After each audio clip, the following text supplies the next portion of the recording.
Bam, what's up? What do we got going on here? Welcome everybody. This is an all special one. We got Josh Howard up in here, man, which is I consider Josh one of the icons of the bad girl run of indie comics, man. So it's just awesome to have you here, dude. Let me see. We had you at IlCon, which was also something amazing. And I had a blast. Yeah, it was awesome. Yeah, so people ask if we're going to do another one, and we don't know when, but we want to do something, and we're kind of trying to think outside the box as far as not just doing a typical show, doing something different. So I don't know. We'll see eventually and stuff. So yeah, we're here to talk about the Dead at 17 versus Zombie Tramp campaign that just launched today. When I promoted it, I said it was going to launch on Friday. So some people might look on Friday, but yeah, I want to jump right in and start talking about it and sharing it. Let me see here. Let's go straight into that.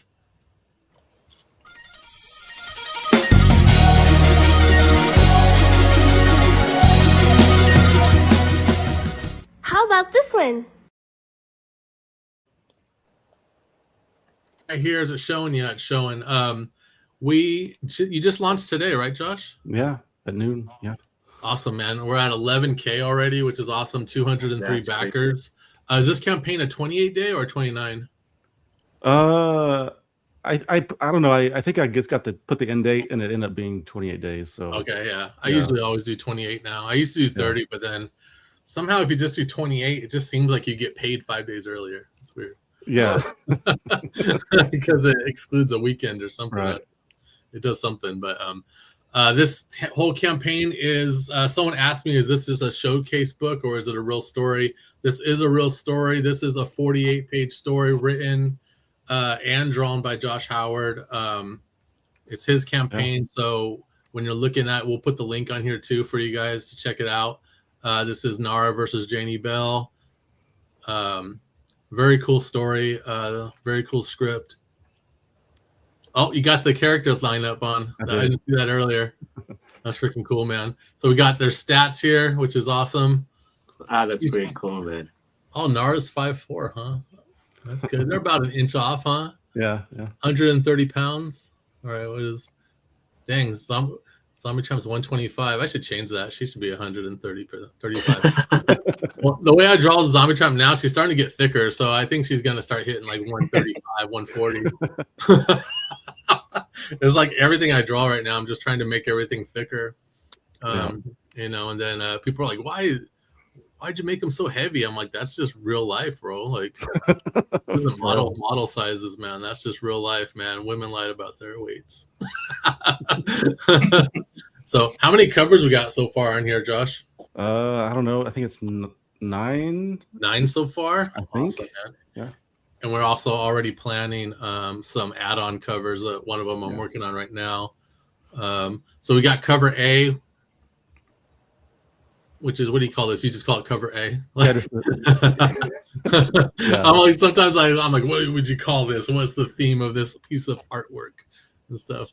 So freaking, it's just cool, man. Like, I don't know. I've been a fan of Josh Howard's style, you know, since the beginning, man. It's just so dope, man. Like, because around that time, like, it wasn't often you see a comic book artist with that simple animated series kind of style. Everybody wanted to be Jim Lee or something, you know, or Michael Turner or something. And when this came on the scene, man, I was like, finally, dude, someone that draws more simple like I do, you know. It's so cool. It's crazy to see, you know, like Zombie Tramping and like both of them together. It's pretty cool, man.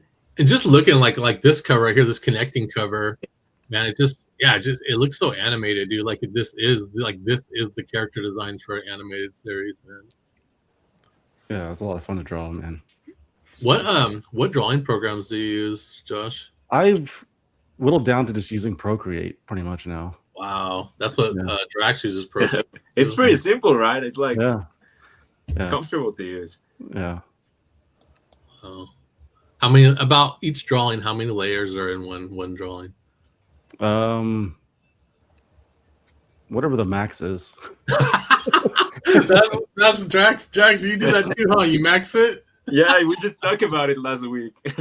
When I started though, I was so afraid of I was anti layers, and I would put everything on one layer for the longest time. Back when I would draw with a mouse too. I never used Oh, Cintiq or anything. So like, wow. yeah, Dude, You would that's draw like, with the mouse? oh shit, yeah. yeah. Not just color, but draw with the mouse. Damn. Wow, that's crazy, dude. Even in the part of coloring you used to flat everything together. Yeah. It was ridiculous. That's crazy. Because I was self-taught on Photoshop, so I was just like winging it. I was like, layers, who needs them? Well, what makes you change now? Like, just getting older and more mature. I would have fixed too many mistakes. I was like, I gotta change this. This is ridiculous. So this is a connecting cover set for 45. I think it's just really cool, man. You can also just get one or the other for 25 each, and like I said before, this is a 40-page story, so it's the maximum you can go on a saddle stitch before it has to be square bound. So, well, pretty my much. printer that I was using, we were doing max 64 pages up until my last campaign, then they stopped because of me. Oh, really? Yeah. Yeah, I've been told by a lot of printers, man. Like once you can't go past 40 pages on a saddle stitch, man. And I remember the first Kickstarter I did when we started Still Ill was Sad Girl Psycho Baby, and I think that book was 38 pages or something. Uh-huh. And yeah, and they didn't know they couldn't press it properly. It was just a big fat thing. Like it was like where like the spine was just a big old curve. It wasn't even sharp edged or nothing like that. Yeah. Is that Sad Girl 2? Isn't Sad Girl 2 fatter than 1? I don't know. I know that Sad Girl 1 through 4, they're all pretty fat. Like, so when we made the volume 1 and it's issue 1 through 4, that book is fat, dude. It's a beast, man. Well, I can picture the copies I have of issue number 2, and I feel like that's like the fattest book that I have. Wow. This is cover C1. I really like this one. This is that new thing you're doing where you try to do like an anime kind of style to it. Yeah. And it's been doing really well for you, right? Yeah. That's actually my roots. When I first started drawing, I was very heavily anime influenced. This was back when, like, this was mid 90s. Is this like the Dirty Pear era and the Appleseed era and all that? Right. Yeah, man, totally. And like, if you don't mind me asking, like, how does it feel to bring that, to be one of the first one bringing that art style to comics, right? Like, you kind of hit it in the nail, Now, yeah, I mean, I was, it was crazy because like no one knew how to categorize you back then. Yeah. I don't think they still do. They always say cartoony, right? Yeah. It's cartoony. That's just. But if you look at some of the older artists, like the legends, they would be considered cartoony now. The styles are like very simple, like a tin sail or something. You know what I mean? Like it's like cartoony stuff, dude. Yeah. So. Yeah, this is so great, man. One of the things I always like about your stuff is your cast light, dude. Like you always manage to squeeze some kind of pink in somewhere, dude. It's just like these pink cast lights that you do, these like neon kind of cast lights, man. It's just so nice, man. It just makes the thing jump. Yeah, thanks, man. It's really cool. Then this is so we're doing the on some of the variants, we're doing like kind of like a regular, and then for the risque, we're doing kind of like the battle damage. I don't know. I call it battle damage. What do you call it? That's what I call it. Yeah. Yeah, battle damage. Yeah. And that's like back when we did that book, Dollface. We would do the regular, and then we do the battle damage variants or whatever. So I really like this one. How the trim of Zombie Tramp's bra is like still there. Like it's kind of funny, dude. Like the underboob and everything, right? Yeah, like the trim just stayed intact, dude. It's so cool. Really cool, man. And then that's the reward covers for Josh right here. And then we jumping into a couple covers that I did so far. And this isn't the end, guys. We got a couple more add-ons planned. We're just gonna knock out as many covers as we can. I think. I don't know. It's fun, dude. It's fun. Nara's fun to draw. She's easy to draw. So I got this face-off cover I did. And then I did the battle damage variant. And then, Did you guys already test this on socials, like in Facebook and stuff? yeah, I did a monster post yesterday on all the socials and on my newsletter, and then Josh was too, man. And then on Instagram, we just hit the collaborate button whenever we push anything, so it's on both venues. And then yeah, so that's cool. And this is the video game versus variant where they're just playing games against each other. Yeah. It was fun, man. Yeah, that was so fun. I love it. I love that one. Yeah, and it's so funny, dude. And yeah, I didn't think this one needed a battle damage, so it's not like it just is what it is. You know what I mean? So cool. And then we got a Brian Baugh cover, man, which is that took me for a loop, dude. I was just like, what? Like I did not know that was coming. So it's really cool to see. I always like Brian Baugh's stuff, man, with Wolf and Batsy and all that, you know? Yeah. We've been friends for a long time, and it's it takes some convincing to get him to do stuff because he's so he's a we're all weird in our own ways. Yeah. So, but I convinced him, so I was so happy. Yeah. Yeah, this is really cool, man. It was a nice surprise for me, man. Dude, it's crazy the details with all the pumpkins. Yeah. Brian Baugh's style is very very 70s and EC horror, yeah. The way he lays in like the thick lines of the ink and all that stuff is just really cool, man. Yeah. That's awesome. Then a couple add-ons. These are kind of like your back issues, right, Josh? This is the one I just crowdfunded like a few months ago. This is the new #1 for Dead of 17, the new reboot. So yeah, this is all you need to like get caught up. You don't have to read all the old stuff if you don't want to. Oh, I'm gonna pull something up, but we'll talk. I gotta write. I'm gonna pull it up so I don't forget. So talk amongst yourselves. Okay. So this is coffee talk. Yeah. Give me a topic. Yes. So yes, just a few preview pages. So yeah. So if you have not read Dead of 17, this is all you need to get caught up at the moment. A question for you: are you, before this campaign ends, will we see any preview interior pages of this story? Yes. Hell yeah, dude! Exciting. Yes. Exciting, man. Let's see. Pictures. For the people in the background that haven't read Dead at 17, what will be like the synopsis of it? So basically this young girl starts having these, visions and stuff and writes stuff in her diary that's like weird language, and then she ends up being the target of this cult, and they sacrifice her to a demon, to possess her body, but it turns out she's not so easily killable. So she comes back, and then this story actually takes place like 20 years after that, after she's been on the run for 20 years, and it's sort of like the past catching up to her, the cult catching up to her, and sort of what happens from there, and why she is who she is, and all that stuff. So I like how all this time has passed, and like she's like a waitress somewhere, and is she going to be more like a wanderer, where she's kind of like just traveling job to job, Bruce Banner kind of stuff? A little bit, yeah. I mean, that's sort of so the crossover is set 5 years before this story. Okay, sweet. Yeah, before she's settled, she's still kind of wandering, and that's sort of where the crossover happens. Yeah, that makes sense. And are all the interiors by you, Josh, on the new book? Yes. Okay. Yes.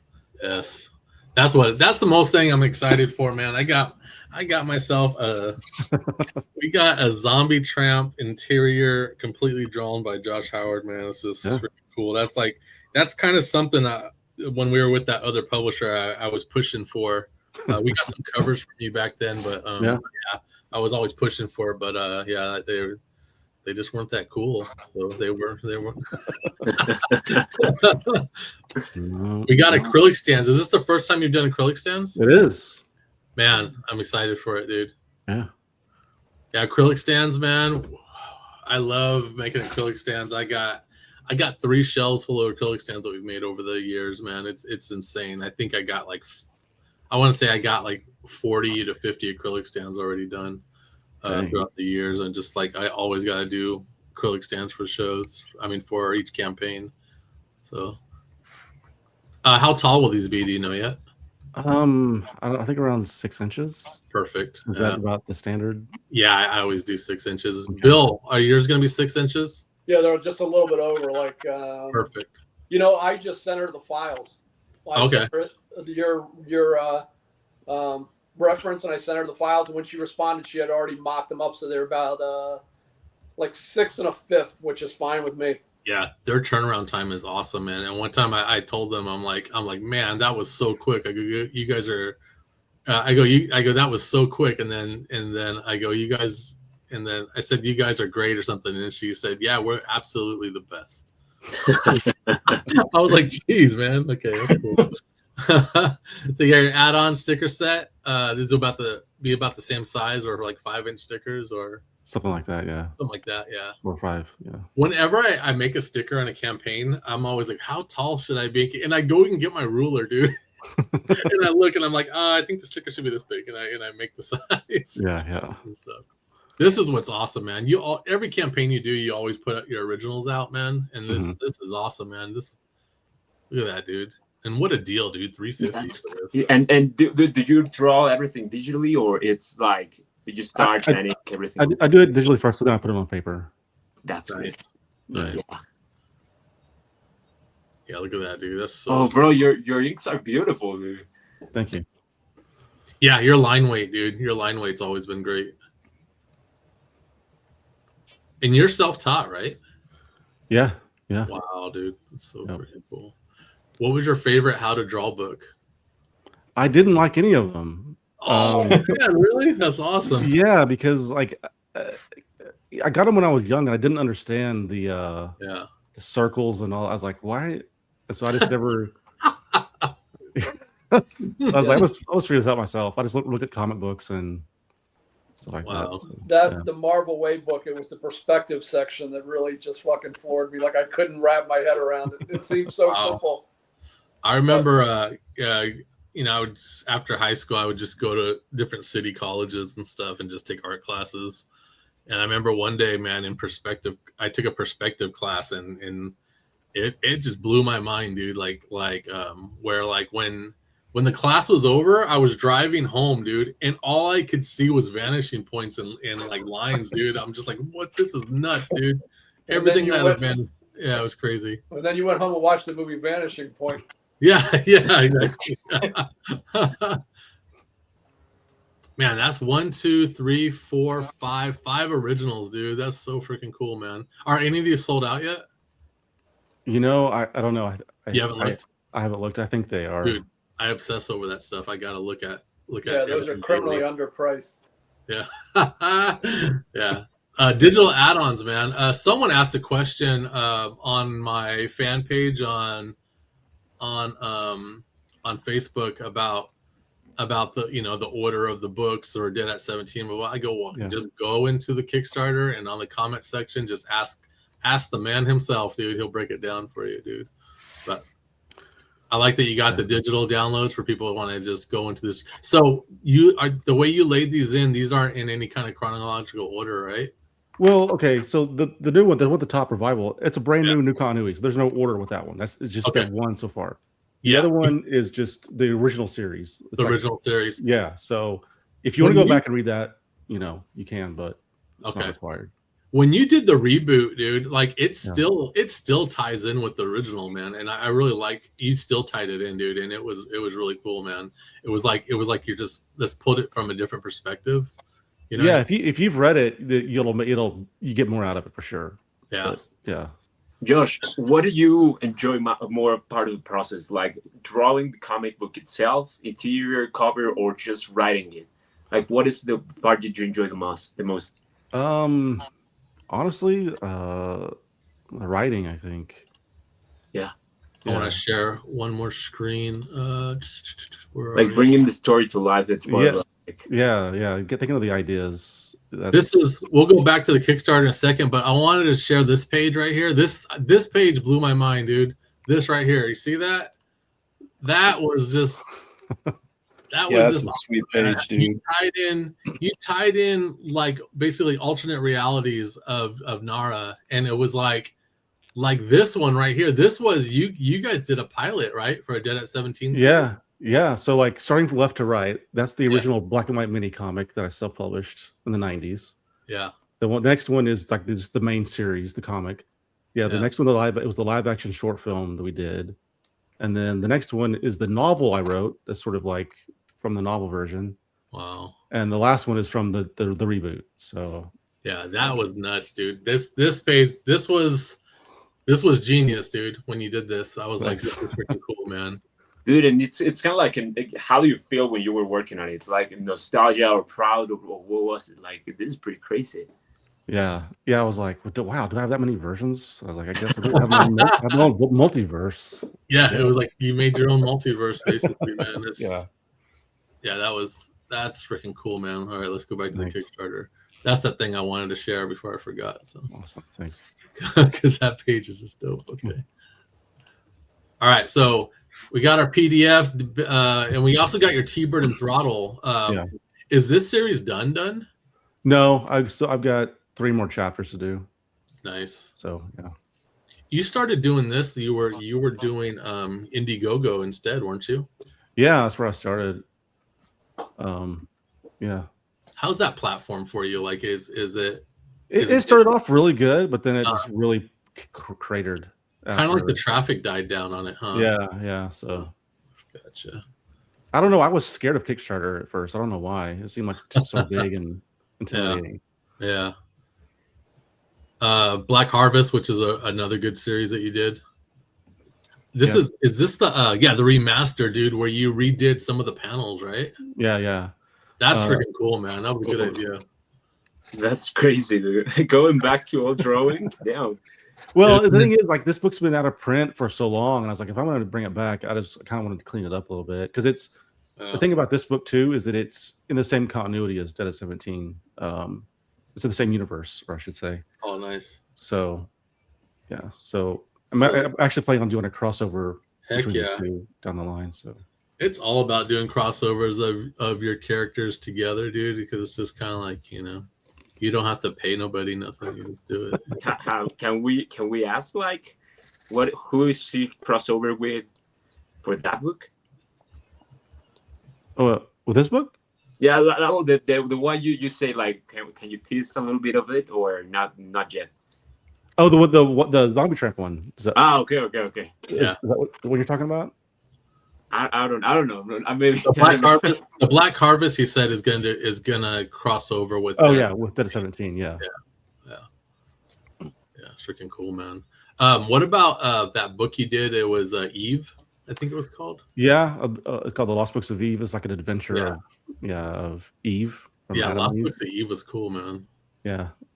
I need to do a remaster of that one too, because I actually didn't get to finish that book. Was that? Am I thinking wrong? But was it printed like oversized, or was that just sketchbooks? No, back when I was at Viper Comics, they printed their trades all small, like manga sized. Yeah. And then for people that are Josh Howard fans that see that you are doing this crossover, but they don't really know much about Zombie Tramp, you can get these back issue digitals. So this is Zombie Tramp Origins, which is like, oh man, I want to say like 30, 60, 90, over 100 pages, this one. And then same thing with this one. This one's probably about over 100 pages.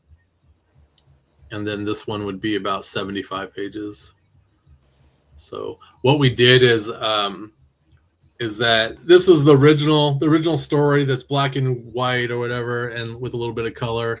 And then halfway through this second volume is when we got picked up for a monthly series.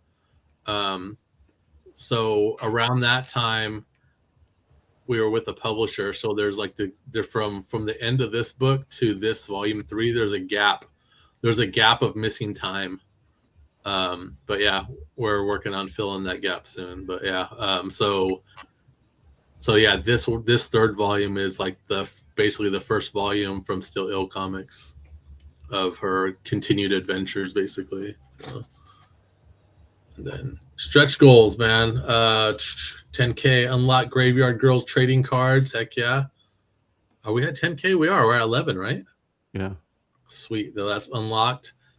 And then you don't know what these next ones are going to be. Well, hopefully it's our Do you what come, we're working on. Yeah, the ones we work. Yeah, Yeah. they'll be like just the stretch goals Yeah. for add-on books. Yeah, awesome. But what about freebies? Have you thought about more freebies? Yes. Yeah. Yeah.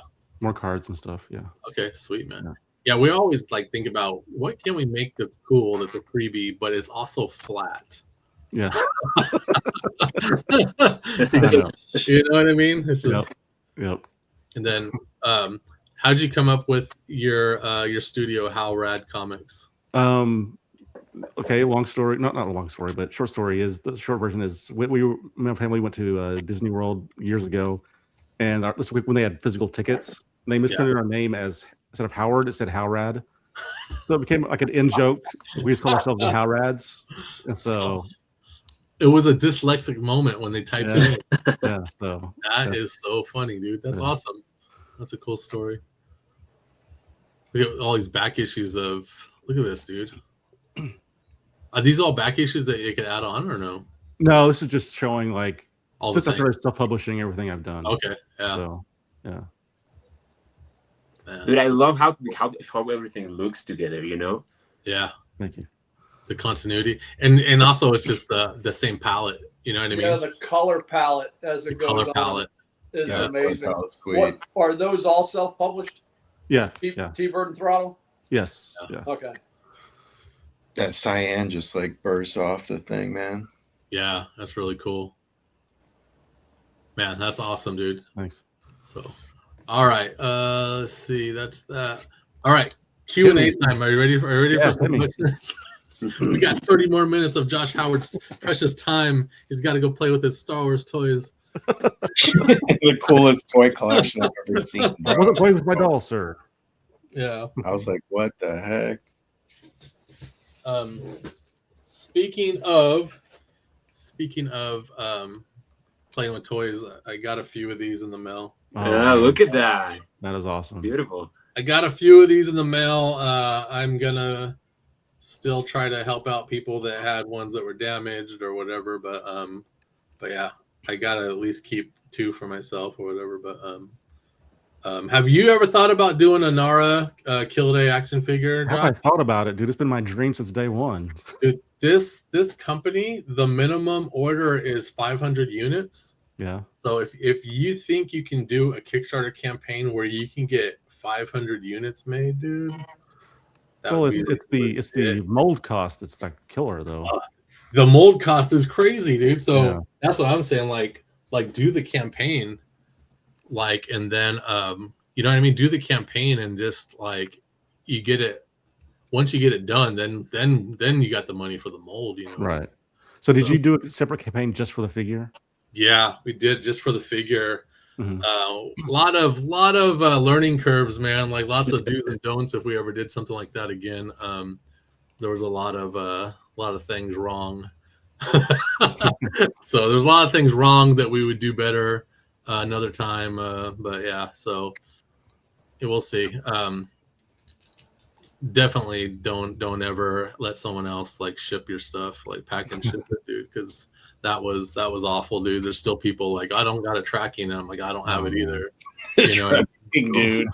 Yeah, the tracking chaos, dude, the anarchy of it and stuff is whatever. Anywho, okay. Can you name off a few influences regarding your art style? Yeah, Bruce Timm, Jack Kirby, Art Adams, Eric Larson, Frank Miller, 80s animation. I mean, those are all mine too. That's freaking awesome, man. Yeah, I think lately I've been going back to like old anime, like 1990s, 1980s, and stuff like that. Yeah. But recently I got back into like the original Devilman series, and that stuff, man. That the character designs and the color palettes are just so freaking cool, man. So yeah, that's really awesome. Yeah. How did you come up with the story for the original Dead at 17? Man, it was a mess. I just I just went in like I want to draw a girl who like, hacks up zombies, and then I want this and then I know I was just making it up. The first black and white one I did, I just drew it page by page, just made it up. I didn't have a story. I was just like winging it the whole time. Heck yeah, dude. Just throwing in whatever I wanted. Like I want this kind of thing, and then so eventually, like when I actually got picked up, I had to like write a story. Wow, dude.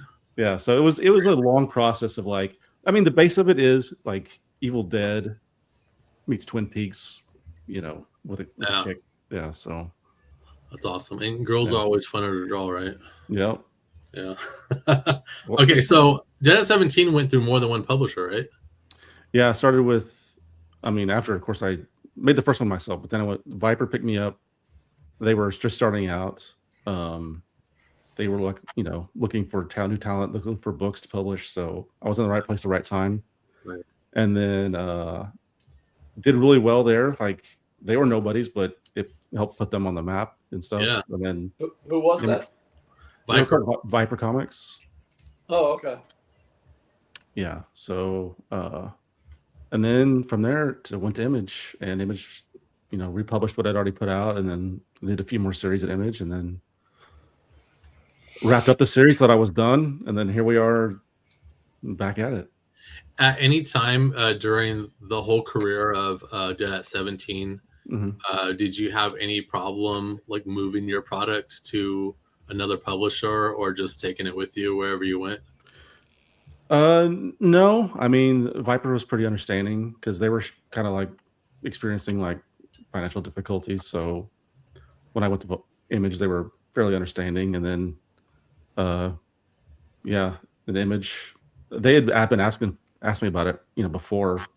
So they were like glad to finally have me. So, wow. Yeah. And then I ended it. Yeah, so, I was gonna ask about a publisher when you were going through the old issues, and I was afraid to. I didn't know if it was kind of like when Dan says the old publisher. I didn't know if that was a sore subject. I forgot it was Image, though. I was thinking it was somebody else, another well-known indie. But yeah. Oh well, I did a crossover with Devil's Due. Devil's Due. That's who I was thinking of. That's the other one, Yeah. They were actually trying to get Dead at 17 very early on. They wanted to get it from Viper. And then I think that's when they did Hack Slash, sort of like, oh, we'll just do our own. Yeah, that was like Tim Seeley was sitting there drawing G.I. Joe for Laylock all the time, and then did the Hack Slash too. Yeah. He's like, he ain't from Chicago. Let's do this. Have you always been from Texas? Yeah. Yeah, born and bred in Texas, man. Yeah, that's crazy, dude. And you don't wear a crazy 10-gallon hat or nothing. Just not tonight, but during the day. I have it in their room. Okay, another question. What's your favorite music genre right now? Punk. And I already knew that, but I just wanted to throw it out there. And what is your favorite punk rock bands? Face to Face is my favorite band. Everyone else is a distant second. Oh yeah. Yeah. Face to Face, man, it's just pretty good. I don't listen to it much though. Yeah, I got like a couple songs, man. I'm a punk rock snob, and Face to Face just never. I saw them open for Lagwagon, and I was just like, "Oh, come on, Lagwagon." I mean, they got a couple songs I really dig, but they just never really connected. I don't know. Doesn't mean I'm right. Some bands, you connect with for whatever reasons, and they just, I don't know, musically and lyrically, it all speaks to me. So yeah, there are certainly bands that hit me at a certain time in life that if I heard them later, it would mean nothing. Or right. Yeah, I think bands come and go as far as how your life is going around that time and stuff like that. But there's always those ones that stick with you like for your whole life, For sure. Like I'm shit, man. I'm Dead Kennedys. Love me some Dead Kennedys, dude. Love some Circle Jerks and stuff. But yeah, it's things always come and go. Like I jump in and out of punk rock, dude, because I'm always jumping back into like new wave kind of stuff, right? Yeah, depends on the Josh, can I ask how old you are? Are you? I turned 50 this year. Oh, okay. He's 50. Nice, man. Yeah, I'm 51. So during the early 2000s, I did the whole emo phase, and then did the metal phase, you Nice. know, and so yeah. What were you listening to when you listened to metal? You guys probably don't even know. It's Demon Hunter is my favorite. Demon Hunter. metal Demon I've never Hunter. heard of it. Yeah. I know it now for an anime though. Yeah, Right, there's an anime. Yeah. cartoon. yeah. The name's taken. Yeah, it's Yeah. What was your first published works ever? Was it Always Dead at 17, or was it I something mean, else? yeah, officially, yeah. But when Viper hired me, they hired me to draw their book that they wrote, and it was called Rage. And it's never been released, but I did Yeah. like 3 issues of it. Diamond rejected it. That's why they said, I guess we're going to put out Dead at 17 because they don't like our stuff. So Interesting. yeah, That's crazy. Like that they have it and they don't publish it. yeah. So That's we got great. 3 issues that no one's ever seen.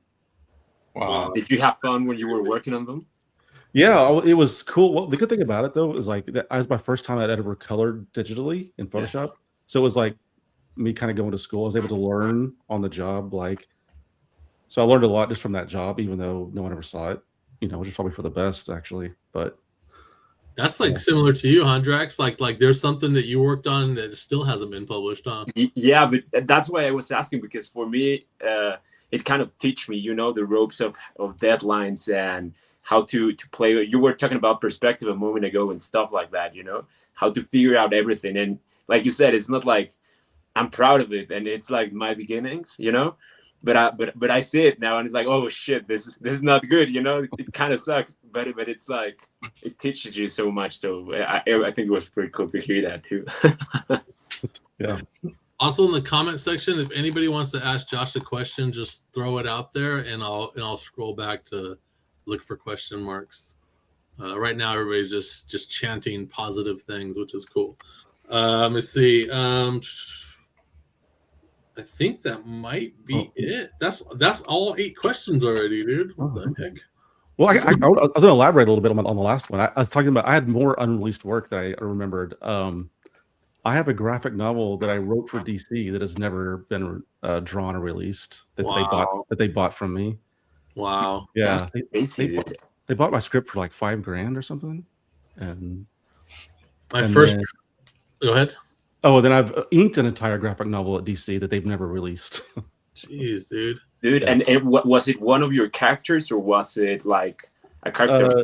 The first one was something I wrote. The second one, no, it was not my characters. It was something that they gave me to ink. So Yeah. James Rosansky says you definitely should do an action figure. man, that is the dream. Believe me. I'll tell you one thing, man, and I'm not saying anything bad about nobody. Yeah. Okay. Bring But it. if Tom Hutchinson can get funded for an action figure for one of his characters, you definitely can, dude. Well, let me ask you guys, just since you know. So if you did a fully articulated, like, was it 6 inches? Is that how? Yes. Well, I've been thinking about doing, even though I'd love to do that. I was thinking about more practical, doing this kind of the retro Me 3 too. 3/4 on the Yeah. card back and everything, and like retro style. I've been looking into that, and it's totally doable, and it's way cheaper to do, like, let's say just Star Wars style, where it's only like 5 points of articulation, but still do it 6 inch instead of the small Star Wars, whatever it was, 4.5 inch. But the thing is, it's hard to find manufacturers where I'm looking. They'll do that, but they won't do a blister pack. Like, it's still going to come in a box. You know what I mean? So, and that's one of the things. But on the plus side, it coming in a box instead of a blister pack, it gets damaged less when you ship. Right. Yeah. So that makes sense. Not the same thing though. Yeah. If you're going for the retro feel, you need the blister. Yeah. pack. Having a blister pack, man. I got Like the Super 7 stuff. yeah, I got that Art the Clown that came in a blister pack, dude. And that thing's so awesome, man. Like, you get it wet in water, it gets bloody, and all kinds of the cool little gimmicks and stuff like that. Dude, when I was little, like the type of blister pack toys that they sold, it was kind of like Star Wars toys, and they had a comic book in the back, you know, in the blister pack. Yeah. And I know it's sacrilege, but I used to open them just to fucking read the book and play with it. That's how it was too with He-Man toys, man. Because He-Man toys, they came with a little comic book and stuff. That shit was exciting. and I got the book. They published it later. It's a big, thick hardbound book of every single one of those short comics, man. And the artworks on a lot of those are great, dude. Yeah, it is. And that's why when we did the campaign for the Zombie Tramp action figure, Yeah. even though it didn't come with the figure, we made ashcan size like a short little story comic that went with the action figure theme, you know. Yeah, just for awesome. fun. So yeah, the first thing I had published was in the back of Savage Dragon when it was that contest to fight Savage Dragon. Oh, really? Yeah, I'm one of the runners up. That's crazy. I didn't know that, man. Yeah, I have my issue where he signed it for me or whatever and stuff. For a while, that was like a thing. Like people at shows, people would bring me that Savage Dragon because I had that drawing in the back, and then I would just sign the back like where my drawing was or whatever. But were there ever any Dead at 17 sketch card sets? That seems like an indie product that somebody would have. Yep. There was. Yep. Was it Fivefinity? Yeah. Yes. Steve Frank? Huh? Was Steve Frank the guy? Yes. Yes. Okay, yeah, I don't remember that. Like that's how I started. I started with cards, and then I worked on Zombies versus Cheerleaders, the comic book, from the cards. But I don't remember that sketch card set. But it seemed like that would be the perfect sketch card set from that era that would have happened. Yep, it did. Josh, what was one of the like? Do you have a specific book that you're more proud of it? Probably just whatever I'm working on currently. I mean, I think The latest thing. yeah. I mean, Revival to me is like sort of like the kind of my ultimate vision of Dead at 17. You know, and at least it will be once it's done. So yeah. I mean, T-Bird. I'm really proud of T-Bird too. T-Bird and Throttle. yeah, It's I know a lot of people are. I mean, I'm not even a big superhero guy. I just happen to have this one idea that I had to do. So yeah. Were you ever a superhero guy? I mean, when I started, it was Batman that got me into comics, but Yeah. I very quickly went to indie stuff. Yeah, Like I mean, I read X-Men stuff and all, but yeah, I was more like drawn to the weird offbeat stuff. FYI, guys, I went to a comic book store on Monday for the first time in a few years. And I gotta say, dude, it was garbage. I walked in and I looked at everything. I was in there for like a good 20 minutes or so, but it was all garbage, dude. It was like this it wasn't like a real comic book store, man. Like they had a back issue section where you're flipping through and everything was only like 3 years old, dude. I'm just like, what is this, dude? Yeah, it was garbage, man. It wasn't Wonder World Comics, was it? No, it wasn't. It wasn't Dennis's shop. No, it was just one that was down the street from I had to go to the chiropractor, and the shop was right across the street from. And I'm like, oh, I'm gonna go check out the comic book store. But go ahead. Since I moved, there's about 6 comic book stores that are all like within 30 minutes of each other. So I'm gonna check them all out because I'm pretty sure I could find a hardcore comic book store, man, where it just has tons of back issues, old books, old magazines, everything, man. That's what I'm looking for. Yeah, I was in Amsterdam, and I was like, I got to go to a comic shop. I got to find all these cool European things. I got to find all these indie things. And I walked in, and it was just all Diamond Distributors bullshit. It was the same stuff you get. It was the same stuff you would have seen at your local shop there in Michigan. Yeah, I remember going to England, dude, and we were like, I was like, we got to go to a comic store. We went to a comic store, all the same shit. I remember, Nightmare got a complete run of the Max, dude, for like $1 a piece, though. It was kind of cool. Speaking of Nightmare, she posted the line art for her cover. Let me see, where is it? There you go. So that's the line work already in. So she'll put that in the computer. What she does, she'll put it in the computer and she'll start inking it, and then she'll kind of mess with the anatomy a little bit and do a little bit of tweaking and stuff like that, and then it's ready to go. But yeah, I really like the face she did on Nara. It's really awesome. For sure. Yeah, awesome. But yeah, that's gonna be good when it's done. Heck yeah. So, dude, Naida has been improving like crazy, dude. I've seen her latest drawings she's been posting. Yeah, They Yeah. look really good. It's from hanging out with this guy.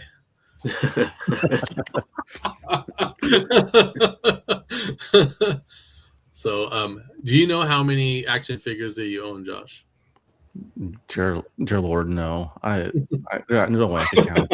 Like if you could see the rest of my every wall here is covered with figures. Like And is that Classic. your man cave? Dude, that's what you should do after the show is just try and count them all.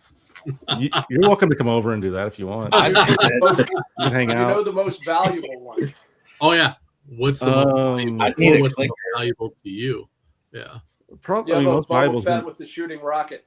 it's going to be one of these. I mean, I got a pretty decent. Yeah, some of these Star Wars ones are, for a pretty penny now. Josh, what is like one of the do you have like something that inspired you a part of comic books or movies, like video games or novels that had like a pretty big inspiration in creating Dead at 17 or any other of your books? I would say music. Just Okay. listening to, music. How so? I guess just the mood and like back then, like the scene, being like punk kid, going to shows and seeing cute punk girls and that whole thing, just the whole vibe was definitely a huge influence. So yeah. Would you say that your style of making comic books and stuff is less influenced from comics, but more influenced by music and movies and things like that? Oh, yeah, for sure. Like animation, music. Yeah, me too. Yeah. I think a lot of us too. You too, huh, Bill? What's that? You too, huh? Like your style of making comics is more music and movies. Yeah, music is like, I feel like if I didn't want to do comics, I would have been in music. I would have been a musician, a drummer or something. Like music is that important, and art of like punk rock art, like Pusshead is like one of my biggest influence. Like the artists, Mad Mark Rude, all that stuff is incredibly important. And that's what I was going to say to you. Here's the question. The question that I get is, if you weren't working in comics, what would you be doing? Like, because I feel like music is the most important thing to me other than art. I don't have musical talent. I tried. Believe me. I did try to play bass for a while in a band, but I wasn't any good. But no, if I wasn't doing comics, the thing I wanted to do before I discovered comics was be a director. I wanted to do movies somehow, but I didn't want to deal with people and moved. I didn't want to have to move to California. Right. I was comfortable where I was, so I just said, comics, I can do everything I want that I can do on screen, and I can control everything. That's what I was going to tell you. Like, in a way, you are a director, right? Like, yeah, you're now going to be a storyteller at the end of the day. Right. Yeah, that's how I felt. Like, I didn't want to be anywhere. I just want to go home and draw. I want to be left alone. I want to be by myself. I want to write and draw comics. Yeah. And every movies single and music class, is all everything, kind of part of that. Yes. Here's a question for you from Zero God. How many issues for the new Dead at 17 series do you plan on doing? Well, so the revival is going to be like 2 or 3 issues, but as a whole series, it's going to be going indefinitely. It's going to be like it's here to stay. Yeah. So, that's how I am with Zombie Tramp. It's like, she's going to keep going as long as you guys are interested. You know? So. I have another question, bro. Yeah. Sure. What is a question that nobody has asked you, but you wish they had? Good question. That question. That's the question. No. Probably, I like to get more specific questions about the actual content of the stories. Usually when I do like these kind of interviews, not talking about this one, but a lot of times I'll do these and like they haven't even read the book or know who I am. Yeah. They'll just have me on because I have a Kickstarter or whatever, right? And so, but I love getting questions that are more specific to like what I've actually, what's on the page and stuff. Whether it's about influences as far as the story or where it's going or what does this mean. I like those kind of questions. So, what I got 2 questions for you. First, what would be your favorite action movie that you consider a comic book style movie?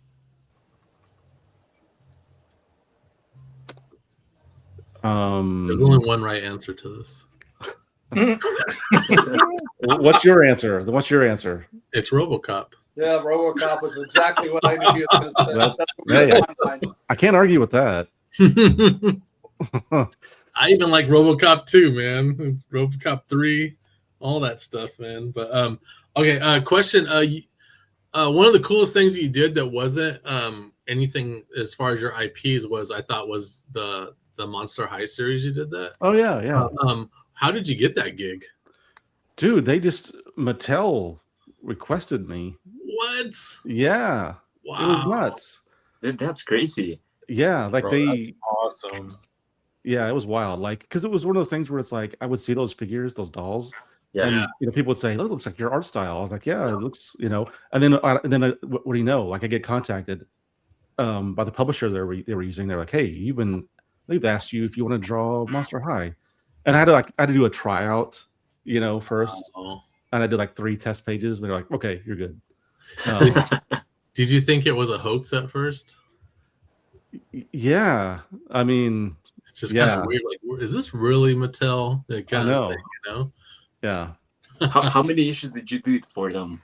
I just did it. It was a graphic novel, so it was like, I don't know, 100 pages. Yeah, it had a little bit of beef to it, dude, and it was manga size, wasn't it? Beefy, dude. Yeah. The size. Yeah, that's the job I was able to get a down payment for my house. So Wow, dude. Holy shit! Damn. yeah, it was awesome. Yeah. Do you ever plan to move? I'm open to it. Yeah. Oh, okay. I'm just saying because that's a lot of action figures to pack. Well, yeah. Okay. No, because I just moved recently. We just moved, and it was only like an hour and a half away from the other house. But yeah, man, every single action figure and everything, man, it was. Well, why'd you move? If you don't mind me asking. I mean, what happened? The family does not like the country. They are suburban girls. Okay. Man. So they want suburbia, dude. So all right.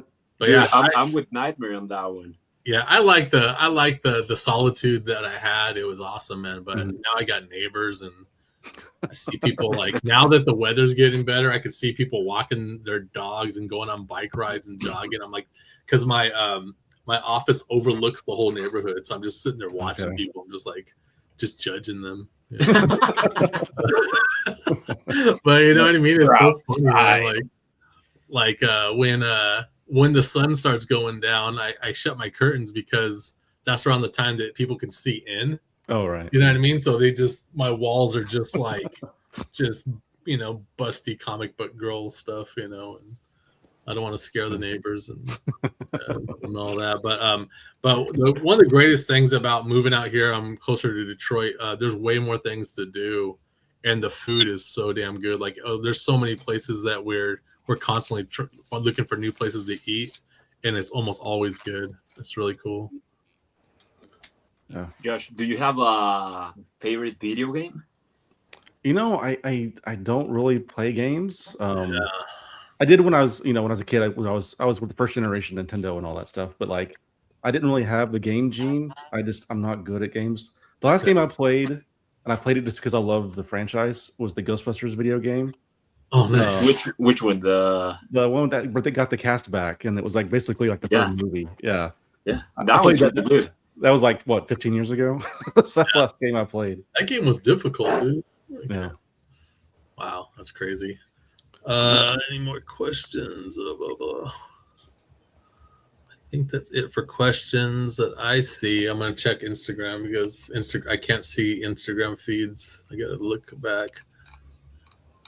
Nope, it's just positive vibes, dude. That's dope. Awesome. So, but yeah, this campaign is 28 days. Man, there's a lot to come on it, man. Like, I'll just share mine real quick. Why not? So this is my rough pencils for it's the Zombie Tramp wearing Nara's outfit. That's pretty cool, man. Yeah. So where is it? Yeah. So I'm really into doing these little lip bites and kind of things. One of the things about your campaign is I'm not doing, we're not doing any covers with nudity and stuff like that. And so it's, for some reason, it's making me play around more and have more fun with the covers and stuff, and messing with face expressions and things like that. So like I'm really having a blast with it, dude. Just messing around with. Yeah, I really like this. Like that face is really good. That one. Yeah, oh, that's it's like a little bit devious, you know what I mean, Yeah. but still cute at the same time. Yeah. Yeah, one of the things when I do a cover, you gotta stand back and look at it, because you can like the drawing, but then you gotta look at it from a sales point and be like, hey, but are people gonna like it? Like, they're gonna find it visually appealing, So, Which one would you say it's a sell point for a cover? for me, like it's the The Chichonas. no, dude, not even that, but it's like J. Scott Campbell said a while back. He was talking about how it's no longer seeing if your cover looks good on a newsstand or on a comic book shelf. It's if your cover looks good on a cell phone. Yeah. And so that's why more things are less like full body shots and then more of like a zoomed in and stuff, because people are looking on it on like a little 6-inch screen. So that's like, I always kind of think about that now. Like, how does this look in someone's hand? But in a way, dude, that's what I think it's crazy, because in a way, because you have the cell phone so close to your face, you can zoom in all the time, right? Yeah, but a lot of people, when they're scrolling, they're not going to stop and zoom in. They're going to stop if it catches their eye, So. I never heard J. Scott Campbell that, but I said that years ago, like on Zombie Tramp, when I was going through that other publisher. I know the covers that I did that were the simplest ones, like the boldest, the devil horns, those sold better. And it seemed to me that people are ordering these on their phone. And when they're scrolled past, like I did a cover, had 4 people fighting and all this shit going on, and it didn't sell well, but something bold and simple, because people scroll, they don't even see it. They can't digest it. But if they can see something bold, shiny, and big, they go, what's that? And then they buy it. I think So I feel like there's something to the simplicity and boldness that is a selling point. I think when you said that, J. Scott Campbell was there, and he stole exactly what you said. Yeah. But I don't know. That's weird, man. My approach is completely the opposite way. Like, I try not to focus on the pinup-y look and zoom in style. Like Dan always told me, go in close, keep the camera close to the character, right? But I was like, nah.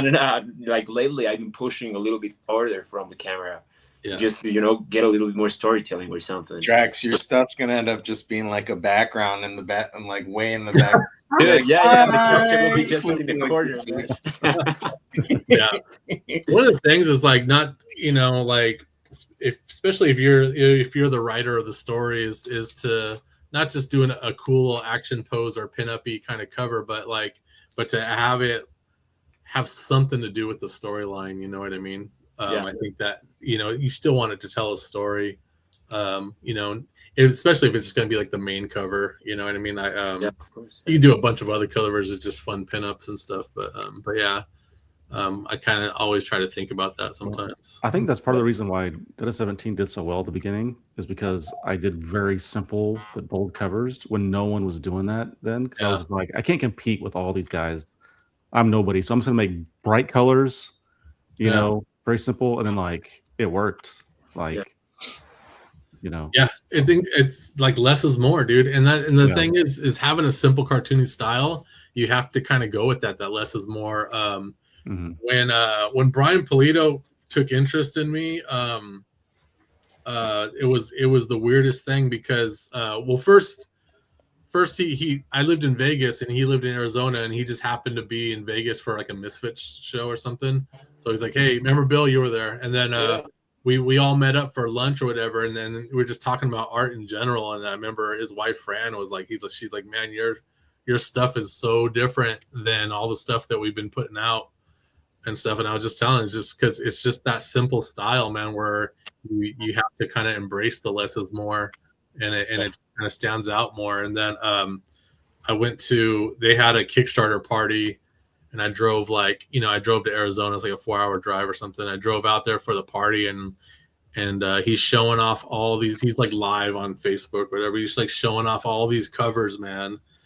And it's like, mine did not fit in at all, dude. Like everything was just like, bam. Like it was just like this long thing of all these styles that match each other. Then all of a sudden there was this cartoony style that didn't have a lot of shading or nothing, you know, and it was just like I was just felt like an oddball. I was just like, this is kind of weird, but you know, it's at the same time it made me stand out more. So I thought that was if I look at it on a positive tip, you know what I mean? So yeah, I think that's a good thing. That if you could allow me, Dan, to continue with that, with both of you, like you, Josh, and Dan, like I feel like what you just said is kind of how do you guys feel that way? Because you guys were like, you weren't trained chasing, you know, you were like putting a new thing out there in the market and you know, giving people something that they didn't knew maybe that they wanted. So you kind of were the pioneers of stuff like that. So how was your experience doing that exactly, like putting your books with that different art style at that time? I don't know. How was your experience on that? Well, for me, part of it was just like I was just young and full of energy, and I didn't know any better. I was just like, "This is what I want to do." I didn't think really too deep about it. If I had, I think I would have been scared to death, you know. Yeah. But you're young, and you're just kind of like, I was just like, I wanted it so bad. Like all I wanted was to draw comics, like more than anything else. Yeah. And so like, I didn't really think about. Looking back, I was like, was I really ready? My stuff was so like primitive, but you know, it still worked because for whatever reason. Because you had the passion for it and you did what you wanted to do, and that's why it worked out. Instead of trying to do what you thought somebody else wanted you to do. Because in a way, you had pushback, I guess, right, with other publishers and artists. Yeah, I mean, obviously, some publishers never wanted to work with me because they just didn't understand. But you did. There's some that did, like the Shelley Bond at DC, who ran Vertigo for a long time. She reached out to me like right away. You know, she's like, and she was really cool to me and like gave me a lot of work. You know, not mainstream DC, but it was like they had like a side label at the time called like Minx. I know what Minx is. Yeah. So I did a lot of stuff with them, and so that was really cool. So yeah, I mean. But you know, I never got a phone call from Marvel or anything like that. They never said anything. That was the thing too. Like, you know, that was my thing when I was in high school. Oh, I'm going to work for Marvel and stuff. Yeah. You know what I mean? And it was like pre-internet era, you know. So it was just like you just knew from those Visit with the Comic Book Great VHS tapes that were with McFarlane and Will Spartacio and all that stuff. Yeah. And they were just giving you tips, and you're like, here's where you send it to you do a demo. Couple pages, you send it to all of the editors of the whole company, and like it doesn't matter where you live because you just FedEx your pages. And I was like, I don't even need to buy a car. Like I didn't get my driver's license until I was 20 because I was like, why do I need to drive anywhere? All I need to do is walk to FedEx and drop off pages if I'm going to be a comic book artist. But you know, after a while, you just kind of like you stop thinking about that dream of working for someone else, and you just start. Kind of. Well, did you ever do the song and dance of like doing the submission packet, like drawing their sample? Did you ever do all that stuff? Yep, all that stuff, dude. No. And that's what Zombie Tramp was a long time ago. It was just going to be one issue, and it's just a demo of what I could do, and I was going to send it to studios. But it turned out that, you know, people liked it, and so I just never sent it to anybody, you know. Yeah. Yeah, I got tired of it. Like, if I'm going to draw these pages and like get rejected, I'm not going to draw other people's stuff. I just want to draw my own stuff. Like, why waste my time? You know? Yeah. So, but that's about it, man. Shit, that's crazy, dude. So we're at 9:07. Josh, you want to hang out? Or are you going to go? I do need to eat dinner. I have not eaten. Oh yeah. What are you? 3-hour time difference right now? You're like 6 o'clock. 3 hours. No, I think I'm central, so I'm only an hour off of you. But okay, dude, we eat dinner at like 3 p.m., dude. Yeah, dude, you're a viejito then. That's crazy. I'm an old man, dude. Like I go to bed. I start going to bed around 8. You know, I eat dinner at 4 or 3 or whatever. And yeah, man.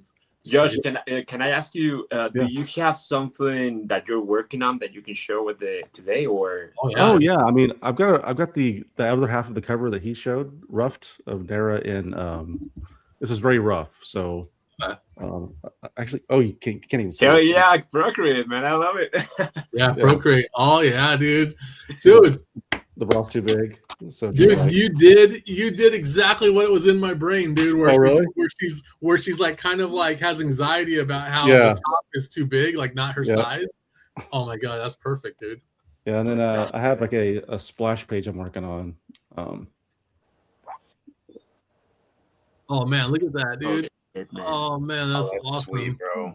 That looks so good. Is that a cover or interior page? It was going to be a cover, but now it's just going to be a splash page on top, interior page. So, Wow, that's Dude, awesome. the foreshortening you did there is fucking awesome, man. I oh, love thank it. you, thanks, man. Yeah, that's cool stuff, dude. Awesome. All right, have your dinner, and then and we'll talk soon, man. When we do that connecting cover, like the one you just showed and the one I'm doing, what I'm gonna do just so it matches better, I'm gonna cell shade it. Okay. I'm gonna cell shade my side with like kind of like a different, like how I used to color before I started getting crazy. Yeah. That way, if they connect together, like the color style kind of matches a little bit better. Okay. Stuff like that. But I don't know how you want to handle, like if I just give you the blank white background and if you wanted to just throw in some kind of wash or something that connects the two or something. Okay. You know, if that's Yeah. cool with you. Yeah, that works. I like it, dude. Awesome. Yeah. Awesome. So thanks for coming on, Josh Howard. Most Man. importantly, thanks for doing this crossover, man. Dude, thank you for This is asking me. Thank you for having me, dude. It's just been a pleasure. this is a fun project, man. I'm excited about it, dude. It's a bucket list thing. There's so many bucket list things I have that will never happen because studios are scared to touch my character because of the name. But yeah, man, thank you for letting this happen, dude. This is awesome. Yeah, man. No, thank you, man. I really appreciate it. Nice Good hanging talking with you guys. Sorry, Like, face to face bro. isn't that bad. They're not MXPX. Apologize for your collection just one more time, just so you know. That's Yeah. Oh, you gonna see a that's quick? that's goals right there, dude. Oh my god. holy shit, Oh man. my you got god. Grayskull. Don't ever move, dude. Don't ever move. That's a lot to pack. Holy smokes. Look at all that Star Trek stuff. Are they all just action figures, or do you have like you also collect like I don't know like Warhammer or cards and stuff like that? You got it all categorized. Can you got even open that Ghostbusters. door? Yeah. I can. Wow. But I have a giant windows right here that are completely covered by. But yeah, That's crazy. That's nuts. Are you ever gonna start just putting stuff on the ceiling? I'm gonna have to. Yeah. That's crazy, dude. That Star Trek Enterprise ship is crazy, dude. Yeah, it's awesome. Nice. What does your dude, wife that's tell cool. you about having all of that stuff? It's like You just know- keep it in your office. Yeah, she's totally cool as long as I keep it in here. So, And this is your office, right? This is where you draw? yeah. Hell yeah, man. You put stuff around you that's inspiring. So Mhm. that's cool, man. And that's the thing, dude. Look at you. What inspires you, dude? All these cool like IPs, but most importantly, that just toys, dude. So it's kind of like you gotta have a toy, bro. I do, man. Yeah, dude. Honestly, you of all people absolutely need a figure. Like you need a figure in there, bro. Like I do, man. I you know. can't have that many figures and not have your own figure. Like But it has to be the centerpiece. that's of a the room. necessity. Light and everything. I do have I'll show you. I have a custom that I made. I made this from like Marvel figures. Oh, dude, man. that's sweet. That's so cool, man. Look at that. Yeah. Oh, that's So- badass, dude. So this is like a pair of jeans from some character. I think it was like Mary Jane or somebody. And then this is like the Wasp's head, I think. And just found an axe and then painted the shirt, and that was it. So Perfect. But that That's it actually looks really like awesome. it looks like exactly like your character. That's crazy. That's the prototype right there. yeah. Man. But to get a toy done in your drawing style, man, it's just like it's a Well, trip. dude, I've got it all planned out. Like I know I can get like basically 2 figures out of one mold, and like because I have a friend who makes toys, Perfect. Yeah. and he's like been guiding me through it. I just got to get to the money. So Yeah. Making the mold's expensive, it dude. is. It's crazy. Like if you can get a digital sculptor up in it, you know what I mean? Like that's very cost effective. And then Yeah, after I've got it. then after that that's all you got, that digital sculpt that you could show off, and then you make that campaign and raise the funds to just pay for it all. And it's like, in a way, just be like, I don't plan to make any profit from this. Where you just like, just pay for the toys for you guys, and pay for the shipping and pay for the mold, because that's basically what it boils down to. Like when this campaign was finally done for the Zombie Tramp action figure, I think I was pretty gutted on the shipping and stuff like that, where just I don't see that it was very profitable at all, dude. Again with the shipping. But one of the craziest things, Josh, is that I never even saw the figure. Like, people were getting it, and then I went to Swornfest in Arizona, and that's the first time I saw my action figure, because before I've only seen it on the computer screen, so I can't even compare of how it looks in real life and the size and the height and everything. Yeah. But then some people brought it for me to sign the box. And then when you see it, like for real, and you see how small all the things are, because first, like when you're on your computer, like, okay, it doesn't look too detailed.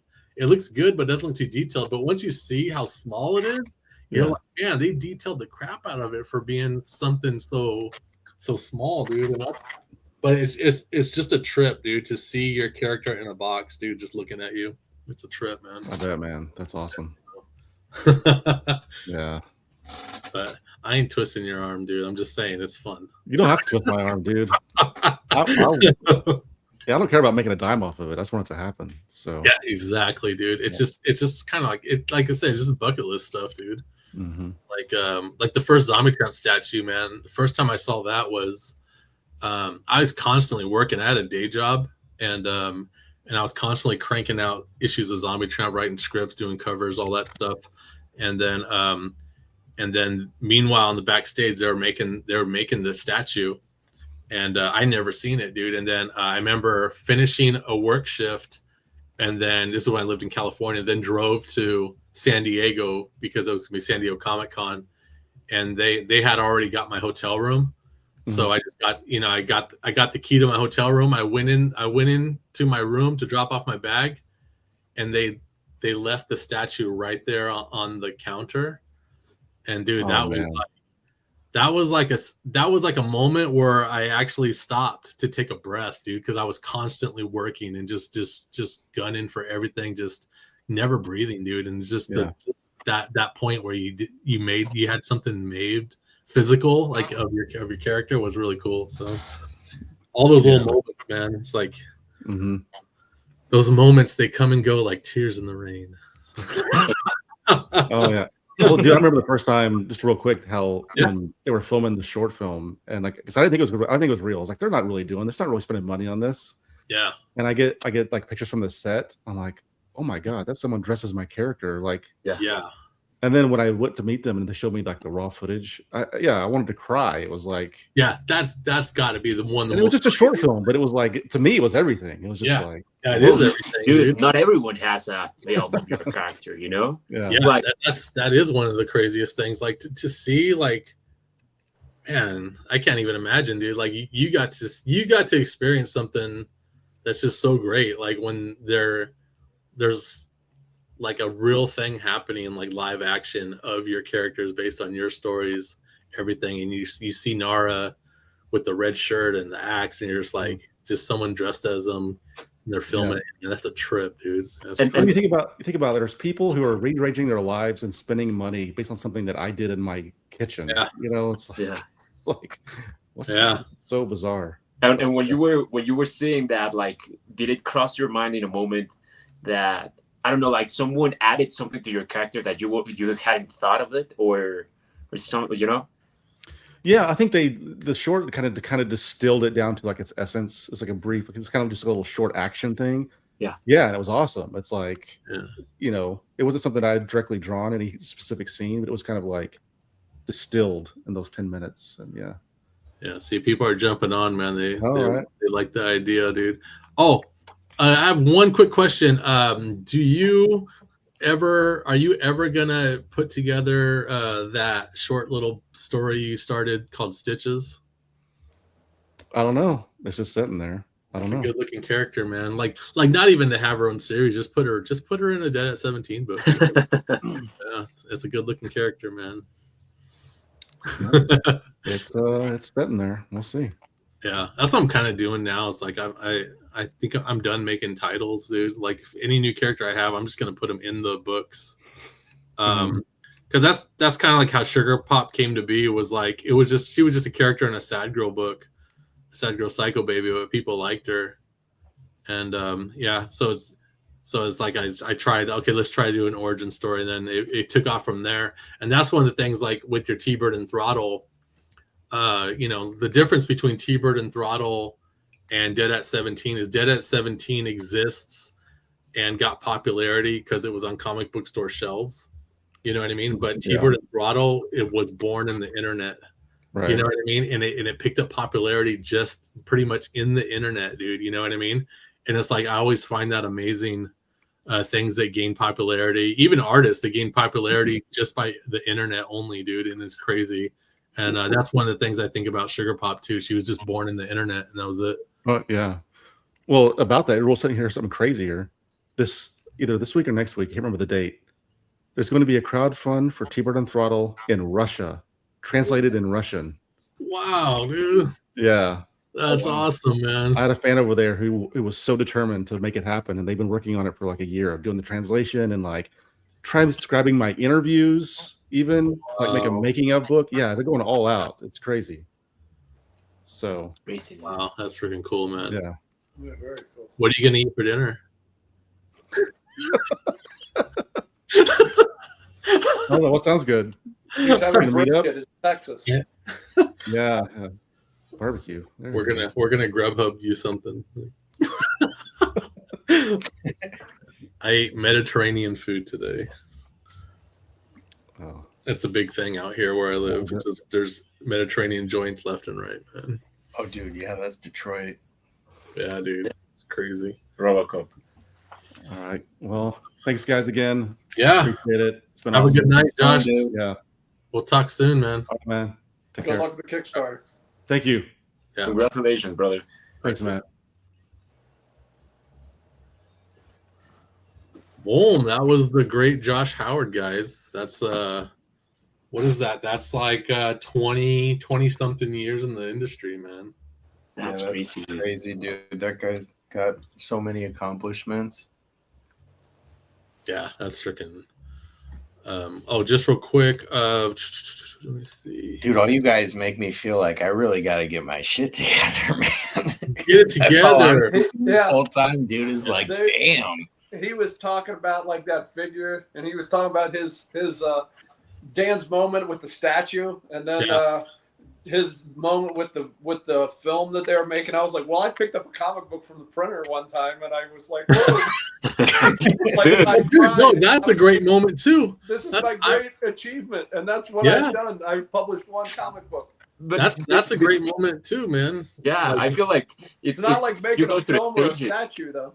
Yeah, but you go through stages, like for me, it's I've seen only one time a cosplayer more or less, dressing as a character that I redesigned, or the first time I pick up a book saw one of my books on a shelf, like just the cover, you go little by little, and I think it's, it's crazy to hear you guys talking about that type of stuff, because it's like, dude, I haven't had that, but it's still an accomplishment. It's just, I'm happy to hear that it happens for other creators, Yeah. Yeah, I just mean I'm catching myself. It's like I'm not. Yeah, this is but that's what I'm thinking in my head. I'm not adding to this. I'll say it when John is gone. But it's like, but the guy's done a lot. Yeah, Dan and he have both done a lot, and it's like, but that's what was going through my mind. But it was totally inappropriate for the moment. What do I want to show off? Oh, so here's just a couple other things I got going on. Speaking of Black Betty, it's Sean Gavarine's birthday today. Yeah, happy birthday, Sean Gavarin, creator of Black Betty, writer of Puppet Master, all the good things. His campaign for the reboot of Black Betty is coming soon. I don't know if he picked a date yet, but yeah, there's my cover. Bill has a cover too. I should just pull that campaign up, I think. But dude, I want to see those tattoos. I got a private. he showed me privately, so I don't think I can share it. But anyways, Come on, Sean, launch it. yeah. So there's my Razor cover. I think I showed that last week. Yeah, that's a good one. And then that plastic latex looks really good. oh yeah, That color is awesome. The bluish gray and the the shiny. blue, the steel gray Yeah. is freaking sweet, bro. yeah, that's on my palette when I got that little page of palettes. I love this color, dude.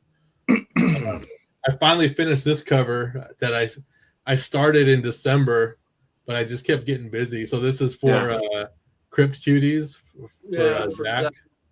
Yeah, what's Zach's last name? Petri, right? Petri, yeah. Yeah, is it Petri or Petri? I don't know 100%. Jack, I'm gonna say it's Petri, but yeah, the same Petri Spanish cover. then with Mexican accent, Petri. yeah, Petri. But yeah. So yeah, this is the cover I finally finished. Nice and simple. Damn. Crazy those colors, man. Yeah. You're going nuts with nerves, bro. with the hair color. I love it, man. When that's all. I'm really working on I'm really working on hair this year, man. I don't know, like I just want my hair game to be good, but and even when I'm doing the hair, I still don't know what I'm doing. Like it still doesn't make sense to me. Yeah. So eventually I want to get to the point where I'm intentionally putting things down and I know exactly why. And right now I don't know why.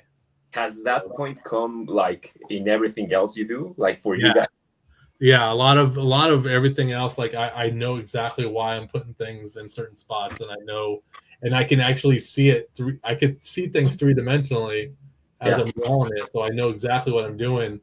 But hair, not yet, dude. I can't. Dude, for me, it's kind of like I'm always reconstructing the stuff, like deconstructing and reconstructing the way I approach a cover. Yeah. So it's kind of like I feel like I like to keep it that way, like stay in that mindset of figuring out shit, it keeps you innovating and stuff. But that's me, like. What do you think about that stomach? Dude, you're going crazy. I'm actually starting to study your stomachs, man.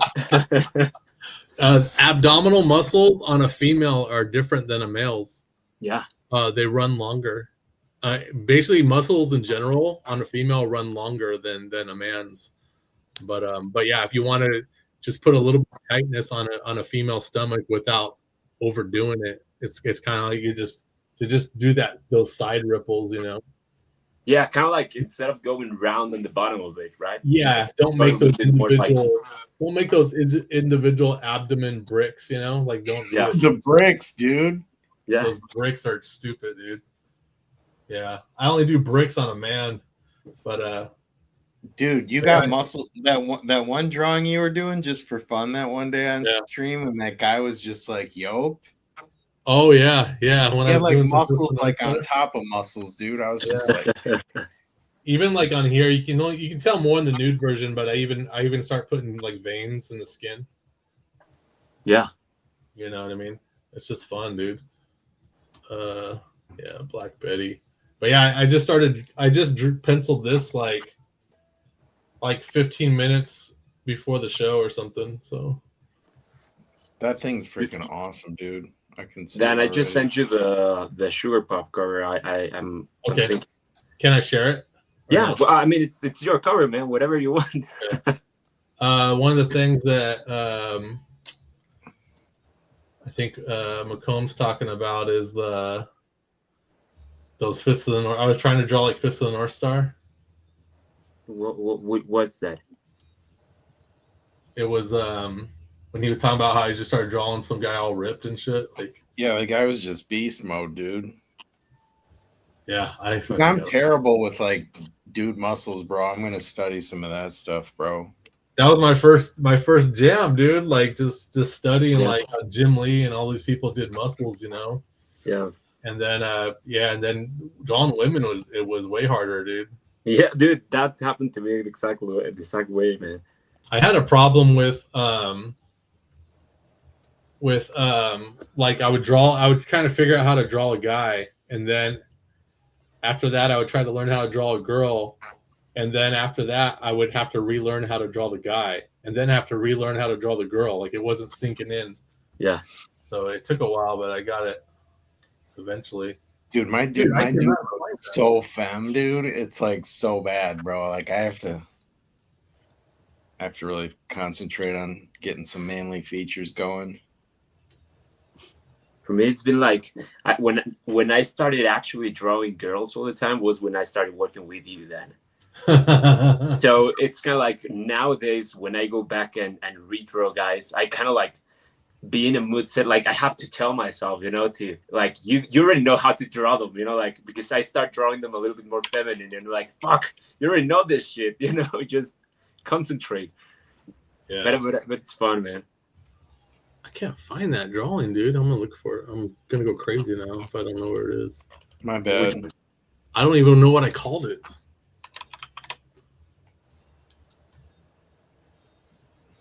It might have been from like maybe like late last year. I don't know. It was last year, but like it was like I had nothing to draw, dude. I was just like I was chilling, dude. So I was like, I was just watching every single episode of Fist of the North Star. Dude, I gotta say it was pretty fun, pretty cool. You go. I fucking found it. I just gotta find what folder it's in. But it was pretty fun to have Josh at his stream, Heck yeah, dude. Yeah, I liked it. Still Ill Comics Play. Still Ill Comics Play. What the fuck is that? Okay.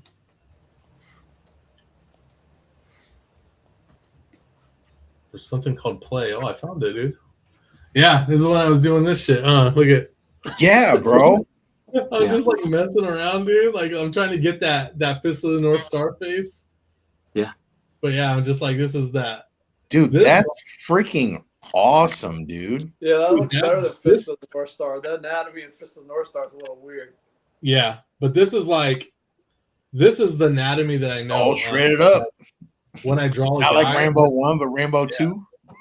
Yeah, this is the anatomy I just know. This is like when I draw a guy, this is like where I draw without thinking. It just looks like that, dude. It's just just give him 3 crosses down the middle of his stomach, and it looks like a ripped 6-pack. Oh, I So you had to draw those like just X's. Yeah, look at this. That's the one I did. I think I did this one first, where I was trying to get the face just right. Yeah, I think that's the one I remember from the stream. Yeah. Did you just do another one off stream? Like I have to it was another stream. So I did this one week where I was really I had the reference and everything, and I was trying to figure it out. But this one, you can see it looks better, but it's like I did it with no reference, and I did it where I just you know what I mean, where I'm just being more loose about it. Yeah. It just turned out better. So his face reminds me, like it looks abstract, like a face in Yellow Submarine. The hair and the eyebrows, not that one, but the other one for sure. That's hilarious, dude. Like evil, like one of those evil characters in the Yellow Submarine, the cartoon. Yellow Submarine. Now Peter Max was the artist on that. Bro, I have all the Yellow Submarine McFarlane figures. The McFarlane set. Yeah. I have no clue what is Yellow Submarine, man. I'm gonna tell you. I'm gonna tell you a secret about me. I can't stand the Beatles, dude. Oh, really? Can't fucking stand the Beatles, dude. I think it's a waste of time. Like the Beatles, there were so many bands out at the time that sounded exactly like them. They were just the ones that out of a flip of the coin, like were the ones that they picked to be like famous. You know what I mean?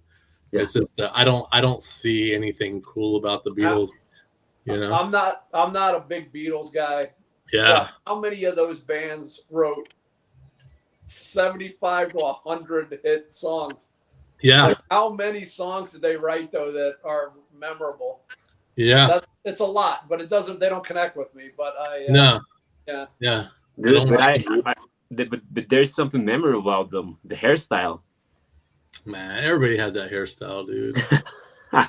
It's all bullshit, dude. Whatever that was. The bowl cut. Yeah. So real quick, Butch Killigan. Let's show this again, man. Butch Killigan. Look at it. It's at 19K, 270 backers, dude. This guy's legit, dude. I want to make my banners like this, where it's an animated GIF. That's just freaking cool, dude. I really like that how the title, like the shine on title. Yeah, I was just gonna say that, how it goes shing right there. Look at that. Yeah. Dude, That's look dope. how like fluent the like that, wavy All this- like fire ripple going out of Yeah, his like how- eyes, Yeah. though, dude. Yeah. That's got to be like, I don't And know, also- maybe it's like After Effects that he like put There's into also like that pulse. See that pulse of the veins on the side of his face? Yeah, the blue ones, right? Yeah. Well, it's probably like 6 frames. Yeah, probably about 6 frames, dude. Yeah, look at this. This is so dope, man. And that's just, look at, it's called Butch Killigan Tainted Veins, dude. This is freaking. Speaking of Tainted Veins, dude, I started the 2nd season of Primal, and it's awesome, man. I was waiting for a bunch of episodes to stack up, and like they have, dude. The Gendy Tartakovsky series, dude. It's so freaking good. Is there a story there? Yeah. Okay, I always see the commercial. I go, what is it? Just like graphics, like these crazy. No, dude. It's on HBO Max, and it's season 1 is so great, but season 2 is such a different genre. It's more of a horror genre, and it's so freaking good, man. Like it's all visual storytelling. There's no dialogue, dude. And when there is dialogue, it's in another language, so you never know what the hell they're saying, dude. It's freaking cool, man. Dude, I have heard great things about that show. Like Yeah. I haven't seen it yet, but it's on my playlist. I'm a big Gendy Tartakovsky fan, dude, since Samurai Jack and all that, dude. Yep. What else? Star Wars, Clone Wars. This Clone Wars, yeah, man. Man, there's so many things he's done. They're just so great, dude. But yeah, Butch Killigan, man, is freaking awesome. Then of course, Dead at 17. Back it now, dude. Look at just from doing the show, we went up another $1,000. So that's sweet, That's dude. crazy. So I want this to be the biggest campaign that Josh Howard's ever done, man. So Dan, you have a question on the comments. all right, let me look at it. Let's see. What do you want? Let's see. It says it says, Dan, are you doing Razor as a Kickstarter? I'm not doing it. This is Everett Hartsoe, the creator of Razor, is doing an anniversary. I think what is it? How long has Razor been out? I was 17 when it came out. 30 years. So yeah, shit, dude. Yeah. 95 about. Yeah, about 30 years. It's 30 like a would 30 make year. sense.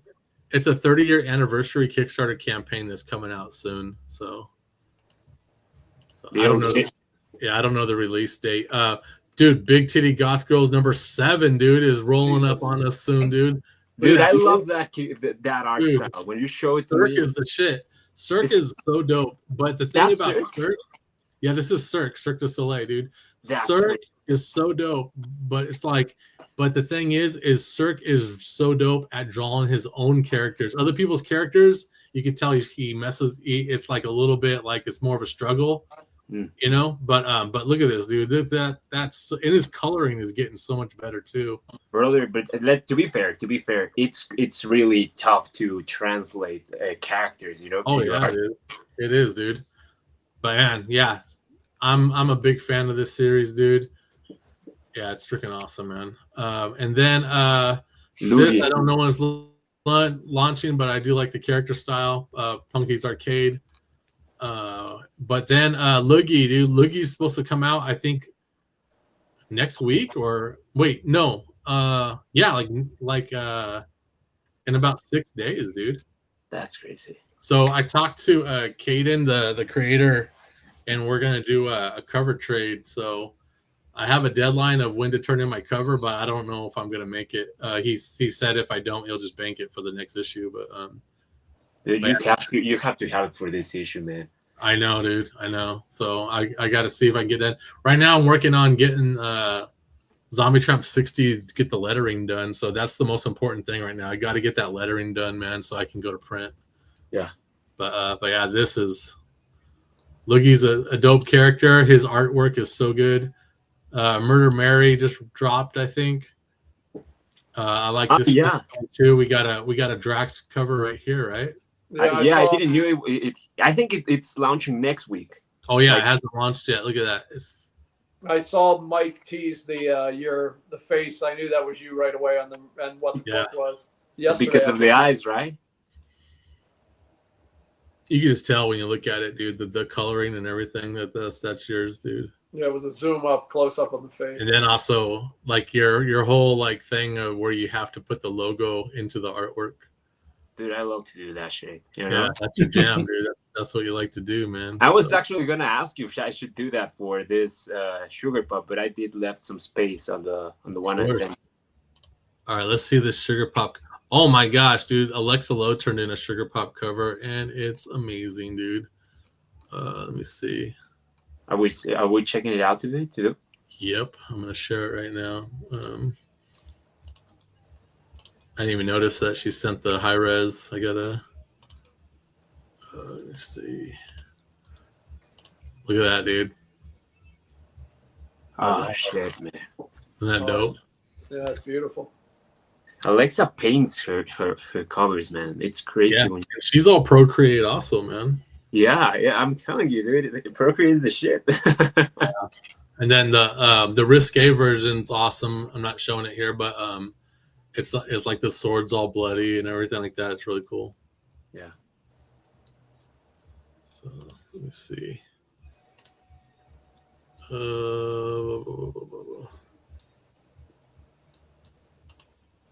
All right, so let me find the your sugar pop cover.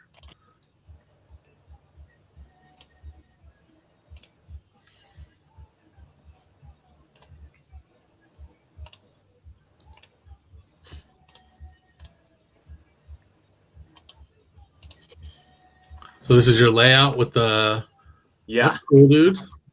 Yeah, just do that, dude. That's fine. I wanted to go with something more, a little bit more cutesy, you know, just her. But I also tried to copy a little bit of the anatomy, the sunburst, and the height that you did with her. You know, a little bit more like not chubby, but a little bit more bulky. Yeah, she's thicker, dude. She's thicker, she's thicker everywhere, dude. Yeah, she's definitely like you couldn't take the Zombie Tramp mold action figure and make one of her. You have to do a whole new mold. She's shorter and thicker. Yeah. You know, when if I go and try to match your art style with mine, I start getting confused with mine. I start copying yours, so I try not to take your references. Like, no, I'm gonna look like dances. Always remember when you're trying to get the anatomy for Sugar Pop, look up like female rappers and stuff like that, like where they got like the thin waist and the huge butts and thick thighs and big boobs, whatever. It's like she's built like a rapper's girlfriend. Okay. Yeah. That's awesome, man. Yeah, go with that, dude. That's do cool. it. Let's go. Do it. Let's see. All right, that's it. What time is it? 9:41. What do you guys got else to talk about? You guys gonna talk about the new Resident Evil game? Yes. Bill, what do you think? Holding back. I was giving you guys like a week to really get into, but I've been wanting to write both of you tracks and build it, just see what you think, because I've been hearing like all these, people who do play it that say it's like one of the best ones ever. So I'd like to see what you think. I played it one night, and I got to the two girls. One girl is blind and she's in the case, and the other one's not. Yeah. So that's as far as I've gotten, and I stepped away because I noticed that I played for 2 hours and it said that I was 10% done. No, Bill, it's you, oof, bro. I've seen so much. I'm gonna play it tonight when this is over because I've got a lot done today. Dude, you are not 10% done. I need to start in the morning, but I've seen a lot of shit, and I just am trying to avoid it because I keep seeing things that are going to happen, and I don't want to know what's going to happen. But I've barely touched it. Dude, okay, I'm not gonna spoil shit. Okay, I'm not gonna. Are you done? No, I'm almost done. I'm like Drax 100% of the game already. 100% Drax. No, dude. I'm at a point where I believe I have like like I guess I'm almost at the end, but I know like I spoiled myself a little bit, and I know at least I have 6 more levels, and I'm like 12 hours in, you know. But I explored everything, dude. You're gonna love it, man. I'm This is stumped. crazy. So I'm in the place, and those well, there's not 2 girls. There's 1 girl, and there's a dead guy in the ground. Yeah, But I don't know where to go. I keep going back and forth. There's the woman who sings, who will give you a coin. yeah, There's the guy in the, in the kitchen, that big goon. Yeah. That if you kill him, I haven't killed him, but I know you get some kind of like health boost. But I'm stumped. Like I'm going around in circles, and I'm like, no, I got the code. So there's a place where I have to go, and I have to put the code in. yeah. But I don't remember where that is, and I can't find it. Like what your mission there? I guess it's 2 things. Like get the new bracelet, you know, to open the cage. Like bracelet number. I don't have that. Yeah. That's part of your mission, and the other one is you have to get a safe to open the like you have to open not the safe. It's kind of like a clock, something with. It already Stop. sounds like too much work, bro. I think what I need to go. I know there's a door with a code, security code. Yeah. And I have the security code, but I can't remember where that door is. Now that's when I gave up. I haven't given too much, but I'm like, I went up to the 3rd floor, went to the 2nd floor, I went down to the lobby, and I'm like, where the fuck was that door? And then I'm like, I'm going to come back to this, and I haven't come back. I don't remember what code are you talking about. Wasn't there like a security code that maybe you get it in the mayor's office? It's not a mayor, but it's No. It's in the mayor's office, but it's like star, sun, it's sun, star, and moon, right? No, I defeated that, but what do you get when that opens? You get a kind of like a transparent little box, you know, with the star or the moon, something like that. Yeah. So you have to put it on the back of the entrance, like to the backyard. The what? Like there's a door behind the reception on the first floor that goes to the backyard. You have to. Okay, I haven't been there. That's probably where I'm stumped. And also, like probably you already have the East Wing key card. Yes. Did you guys see this? Oh wait, I have the West Wing key card. I don't have the East Wing key card. You have to get the East Wing. Did you kill the? Yeah. Did you kill Oh the my zombie in god, the dude! kitchen? Those speed runners are just like I don't even know. They're like Dude, but it's crazy. Like it's a puzzle game. It's a great puzzle game. Dude, you know, like exactly like getting this and going to the other room and shit like that. You know. You have to beat it, know exactly what you're doing, and then go back through it. And... Yeah, you know, like I play Resident Evil kind of like Dead Space. I shoot the feet and shoot the arms and then try to kill everything in a room. But dude, I don't know. Did you kill the guy in the kitchen? I kill it with Leon, not Who, with the cook? Grace. Okay. You talking Yeah, about? 'cause I shot him I shot it with her every fucking bullet he wouldn't drop. So No, man, yeah, that ain't happening. It's like the crazy thing that happens in this game is you're gonna feel how powerful Leon is compared to Grace. You know, like I will say it's probably my favorite Resident Evil so far. You know.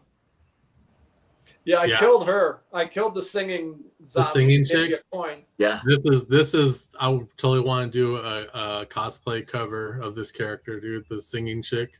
Yeah. So dope, dude. She's creepy as fuck. Are you playing it? Come across her. Have I played it? Nope. Are you playing it, or are you just like following the new? I don't got time to play video games, dude. Yeah. You can play it. You can beat it in I'm an hour. an adult, dude, with minutes. responsibilities. I hear It took you. an hour and 48 minutes. You just proved it. You can do it. Yeah, You can do it during a lunch break. With that said, though, I did blow the dust off of Final Fantasy VII Remake to like hop back in. Did I you was like talking it? to the Hoovster on video. I think it was like Saturday night, and he was playing like Rebirth, and I was like, dude, you know, I'm gonna load up Final Fantasy VII Remake and just just chill, like see where I was and all that. And the load data, bro, it was from November of 2020 was when the last time I played that game. Shit, man. So I had like I was like, really? Like I thought that was like 2 years ago or something, dude. but I don't know if you remember. Like, did you play it, Drax or Bill? Yeah, The original only.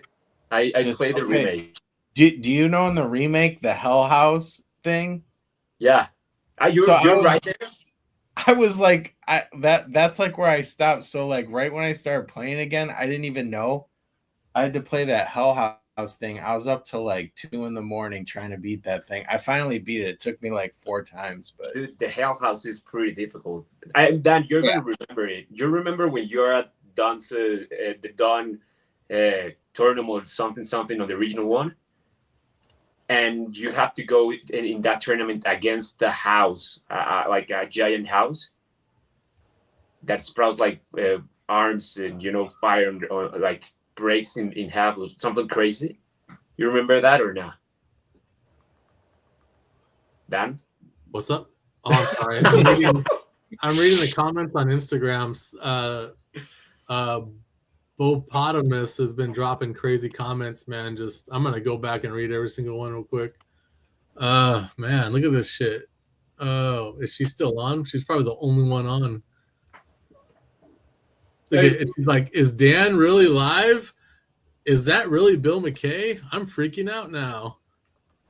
Is this real? Wait, you guys, me and my best friend own most of your comics. Look at this.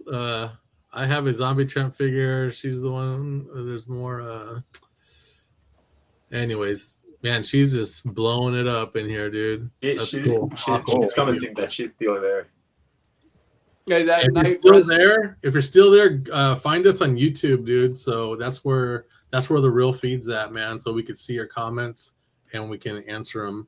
No offense, Dan, but your wife creates some magical shit. Thank you.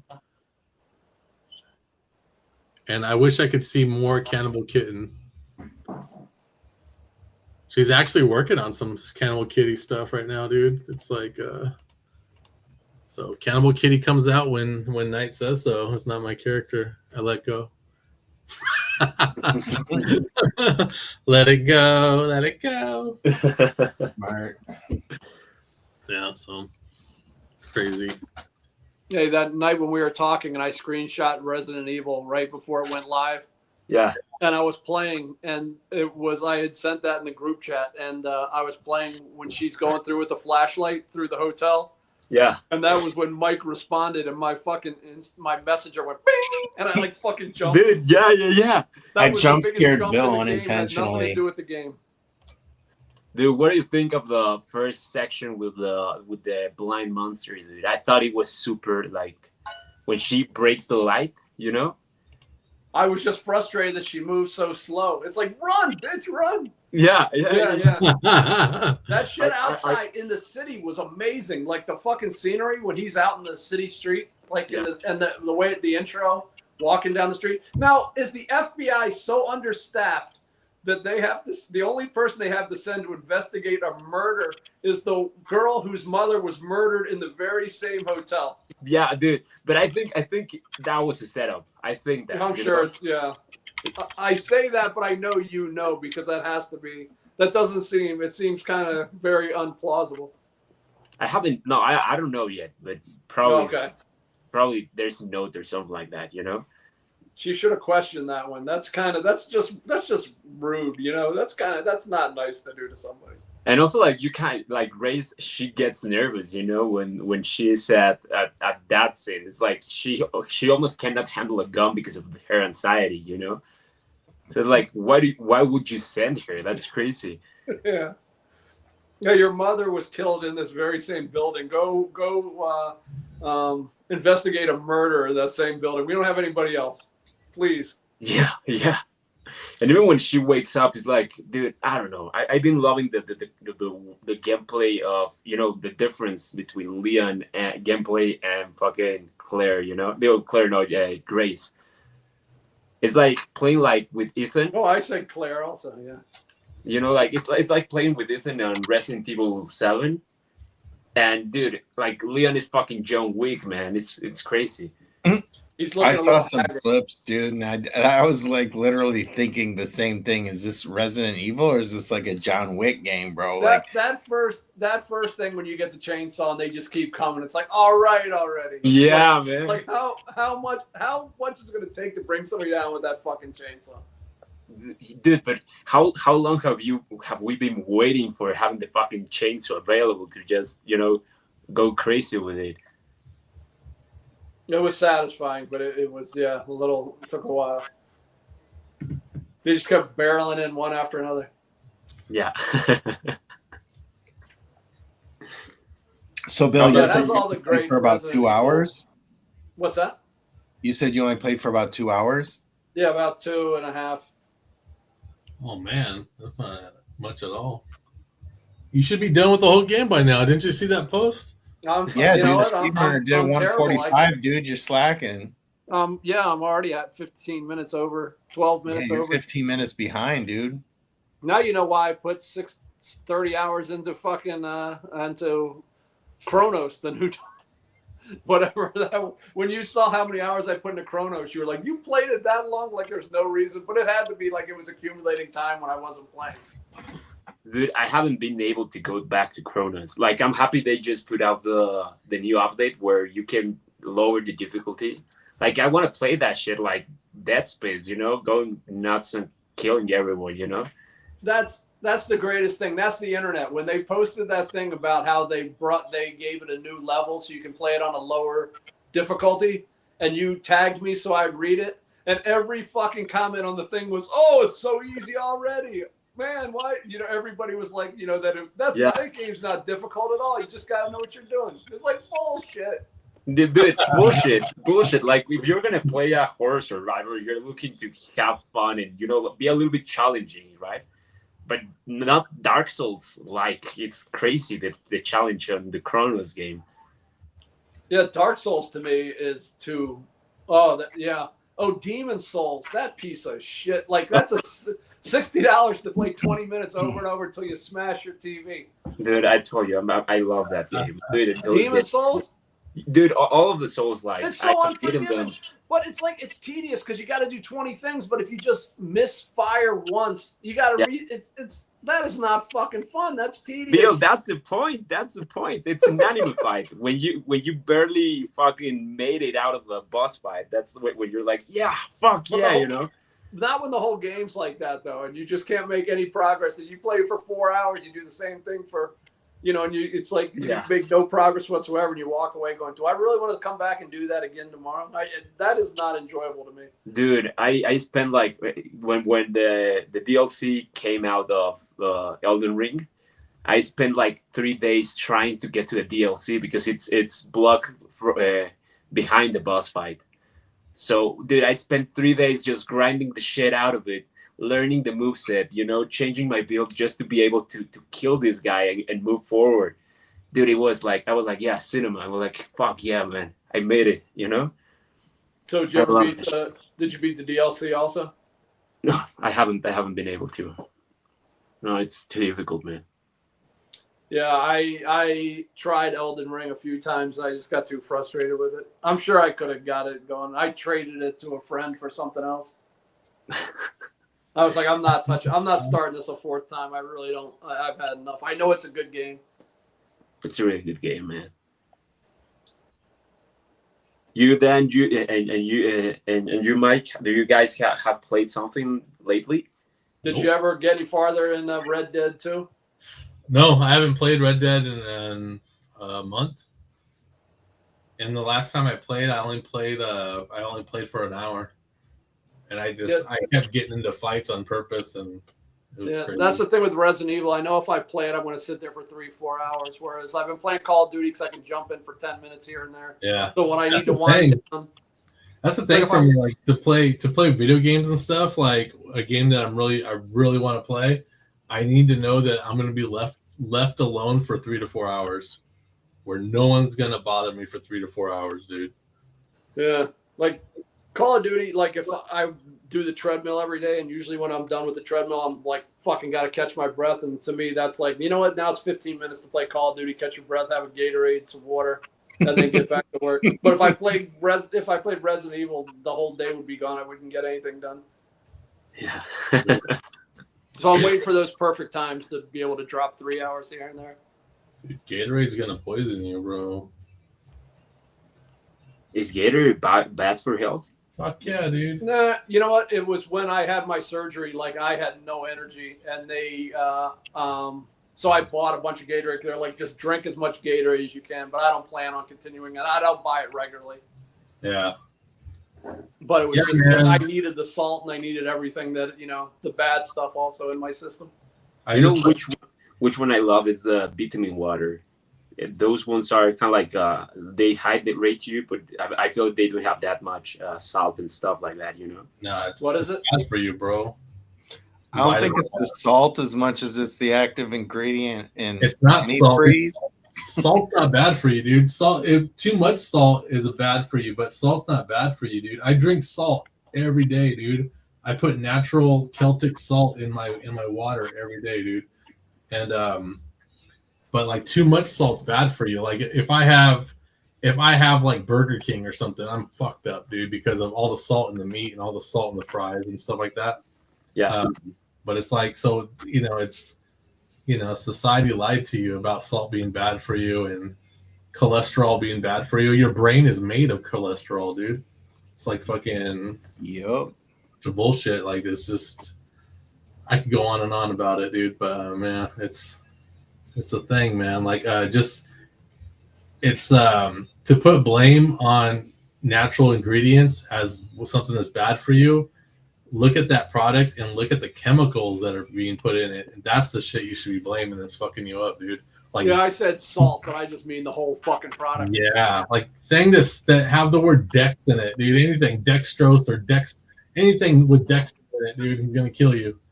Dexter, bro. Dexter, bro. Like, but yeah, just glucose and sulfates and all that bullshit, dude. Well, that's the only thing my doctor used to always tell me. He didn't say don't drink. He always said don't drink sodas. Oh yeah, I haven't had soda. No, I don't drink either. I don't drink and I don't drink sodas. But I feel like most of the things on the States have like chemicals on them. Like even when I buy, I try to be really careful with the fruit I buy in the States because even avocados, I buy them and they're fucking plastic. Hey, if I go to a restaurant though, that's when I'm going to treat myself and have a Coke or a Sprite because I'd rather have a Coke and a Sprite than order a water that they're going to get out of a fucking tap in the back in the kitchen. Yeah. I don't know where that water's coming from when you get water at a restaurant. When you get water in a restaurant. I usually go for Mexican Coke, dude. You get that Mexican Coke, Bill? Oh, that's the best. Oh, fuck dude. yeah. Yeah. Dude, I'm going to treat you with some fresh vegetables when you guys come to Mexico. If you ever do, though. Dude, I don't go to Mexico, bro. What are you talking about? Bro, you should. It's great. Now the cartel's going to get me, bro. I'm going to go down to what was that? They're going to slave you to draw chichonas, Yeah, I know. They're going to force me at gunpoint to draw chichonas. Puerto Vallarta, right? Isn't that where the thing happened? In Puerto Vallarta and Jalisco. Well, it's the state of Jalisco.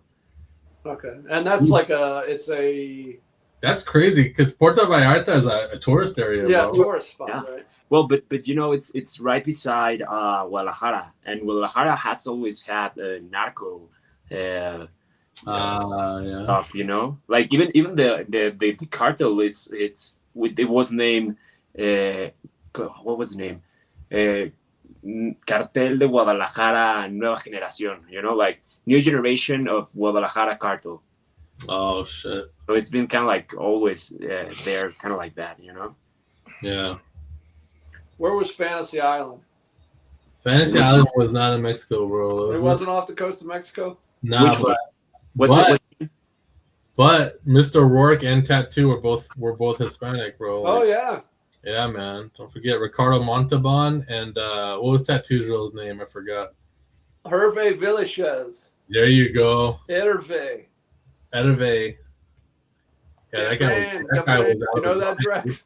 No. No, this is way before Drax's time, but yeah, that guy was out of his mind, dude. Tattoo.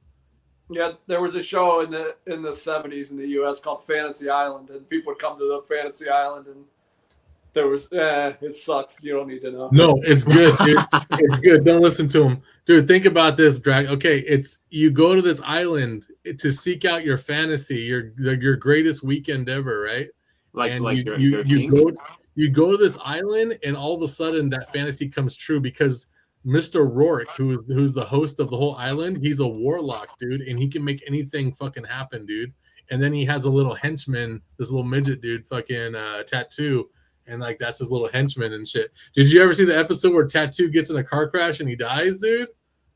No, I don't remember any episode. Yeah, Tattoo died, man. It's crazy because Ricardo Montalban was a big dude, right? He was like what 6'5" or more, right?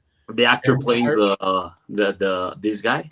Yeah. So when Tattoo was in the hospital, he's like in a coma. I remember because he was a dwarf. So I remember when Ricardo Montalban was feeling all sad for his little friend, and he had his hand on him, dude, and his hand engulfed half of Tattoo, dude. That's how big he was, dude. I was like, I would watch that actually. Do Yeah. you know who Khan is in the Wrath of Khan, Drax? That's Star Trek, right? Oh yeah, Yeah, Khan. that's him. That's Ricardo Montalban. Oh, okay, wait. I know who he is, but I'm not a Star Trek fan. Like, I tried to watch the movies, and dude, I couldn't get past the first one. No, you don't watch the movies. You watch the series, bro. I know, bro. My dad tried to get us into Star Trek, my brothers and I, and we were like, because we love Star Wars, but we never buy with the Star Trek until the new, like the reboot movies. Yeah, the J. Abrams ones. Yeah, like they are shitty, but I was a kid, so it was like. You grew up during the shitty era of Star Trek. When I was a kid, was the original Star Trek. At least I was too young when it was originally on, but when I grew up, I knew that first series. I never liked the later ones, Picard and all that. Dude, but you got like the shit with the like the original cast and everything, right? The James Kirk, or what was his name? James Tiberius Kirk. Yeah. William Shatner.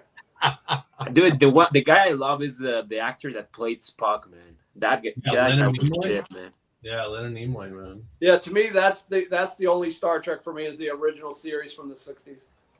Because it was really deep when I was a kid, but then when I got older, it was so campy and cheesy. It had like two lives for me. It's good storytelling, dude. Yeah, they still have some ideas there that were like revolutionary if you really get to the bottom of the moral of the story kind of thing. Yeah.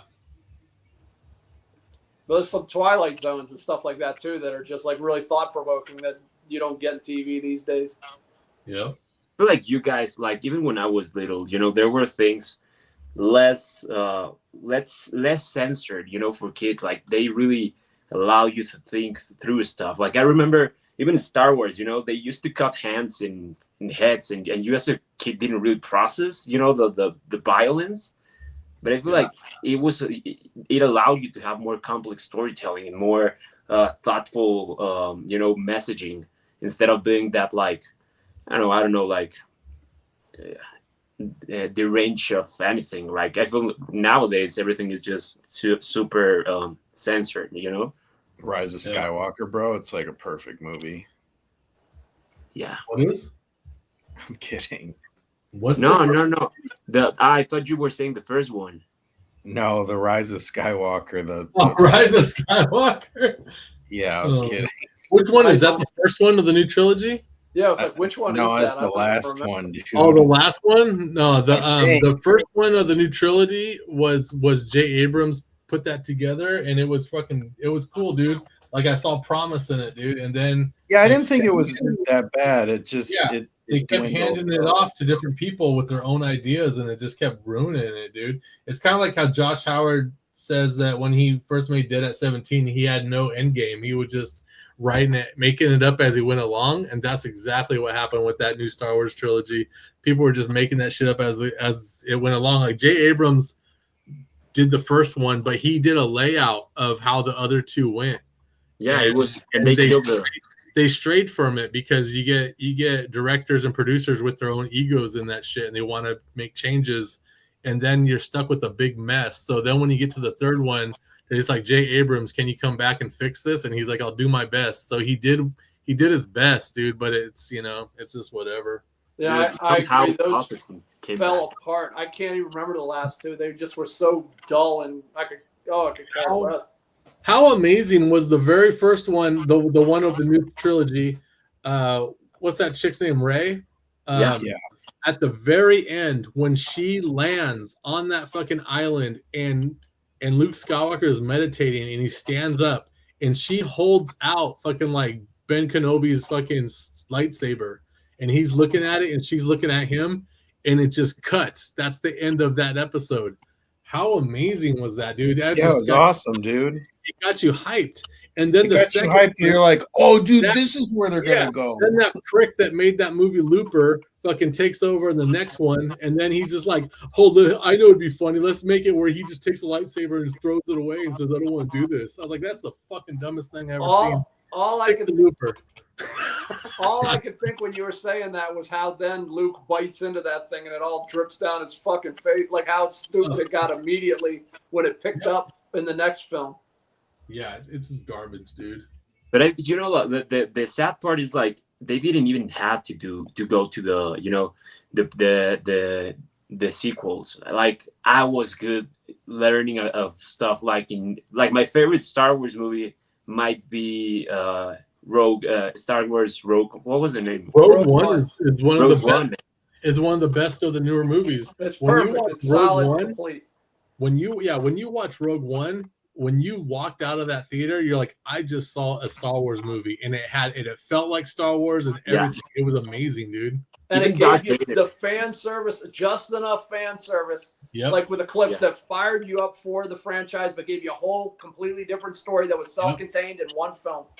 Dude, even the appearance of like that short scene where Darth Vader appears, and start killing everyone. Oh my gosh! At the very end, that's what I mean about the fan service.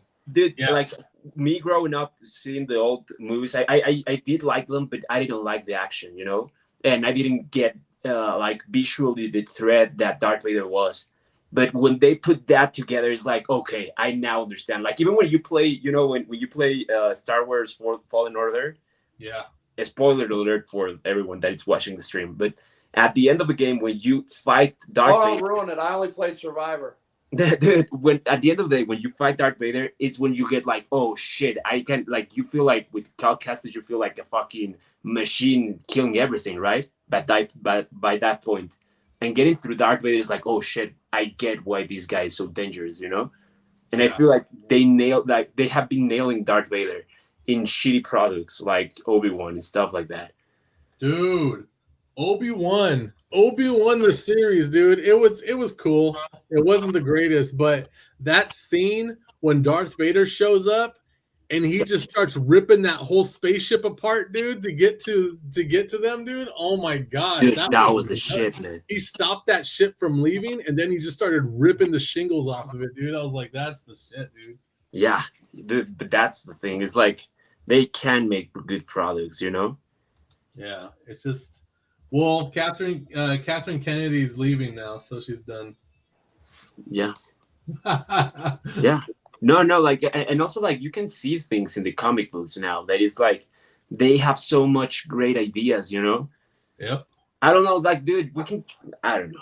You can have there's so much to explore in Star Wars, Yeah, Star Wars, man. You can go so many places with it, but it's no Star Trek, dude, I'll tell you that.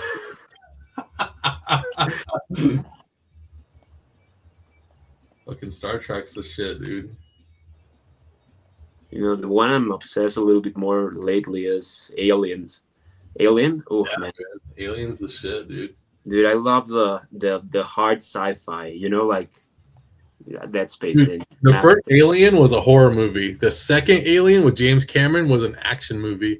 And those two are the best, dude. And like, but the second Alien movie, the one James Cameron made, that was like the fastest 2 hours of your life, dude. It was just intense and just badass guns and everything, dude. It was James Cameron, man. He knows how to make action movies, dude. Yeah, I was 11 when I saw Alien, the first one, and that changed my life, man. That freaked me out. That fucking movie. and I got like the Alien illustrated by Walt Simonson, the graphic novel. Oh, Holy And shit. I was all in with Alien. Like that, just the every bit of it, man. I watched it over and over, and just it holds up. It is so fucking creepy. Like Dude. the scenery, the Giger designs, the Yeah. spaceships, the spacesuits, the whole thing, man, is Dude. perfect. that Dude, whole Bill, that whole Can I walk show on, you something? that whole walk on where that giant engineer is just dead in that chair. Yeah. Did you know that those Bill. are children in the spacesuits? The face hugger. Did you know Yeah. that, Bill? What about it? The set where the giant engineer is just that giant engineer fossils on that chair when Yeah. they come onto that planet. Did you know those are children in the spacesuits? No. Yeah, To make them little, right? they put children in the spacesuits to make that model look even bigger. Oh. Because Yeah, I know they made a full size version of one of those space jockeys also. yeah. I gotta tell you, like for you guys, you grew up in that era where cinema was like wizardry. I don't know, like magic, you know, Yeah. because everything was just special effects. You know, nowadays you can. I kind of a little bit hate the CGI. You know, when you can tell it's like fuck, man, it takes you out of it. You know, but everything then also seemed like an event, whereas now, like everything's just been overdone. And when I see stuff online, like the Darth Maul series, it's like, is there a Darth Maul series? I don't know. There's so much bullshit. Everybody can make a fake trailer. Everybody can make a fake poster. You know, like everything seems so fake now and uninteresting and unengaging, whereas everything back then just seemed more like an event, like film in general before COVID just seemed like when a film came out, it was like, you got to go see it. Like it seemed immediate. Now it just seems like, get around to it. I'll see it. But it's things weird. don't seem as important. I don't. Maybe it's part of getting old, but it just feels like, it's just. Dude, no, more I agree synthetic. with you. Yeah, I agree with you.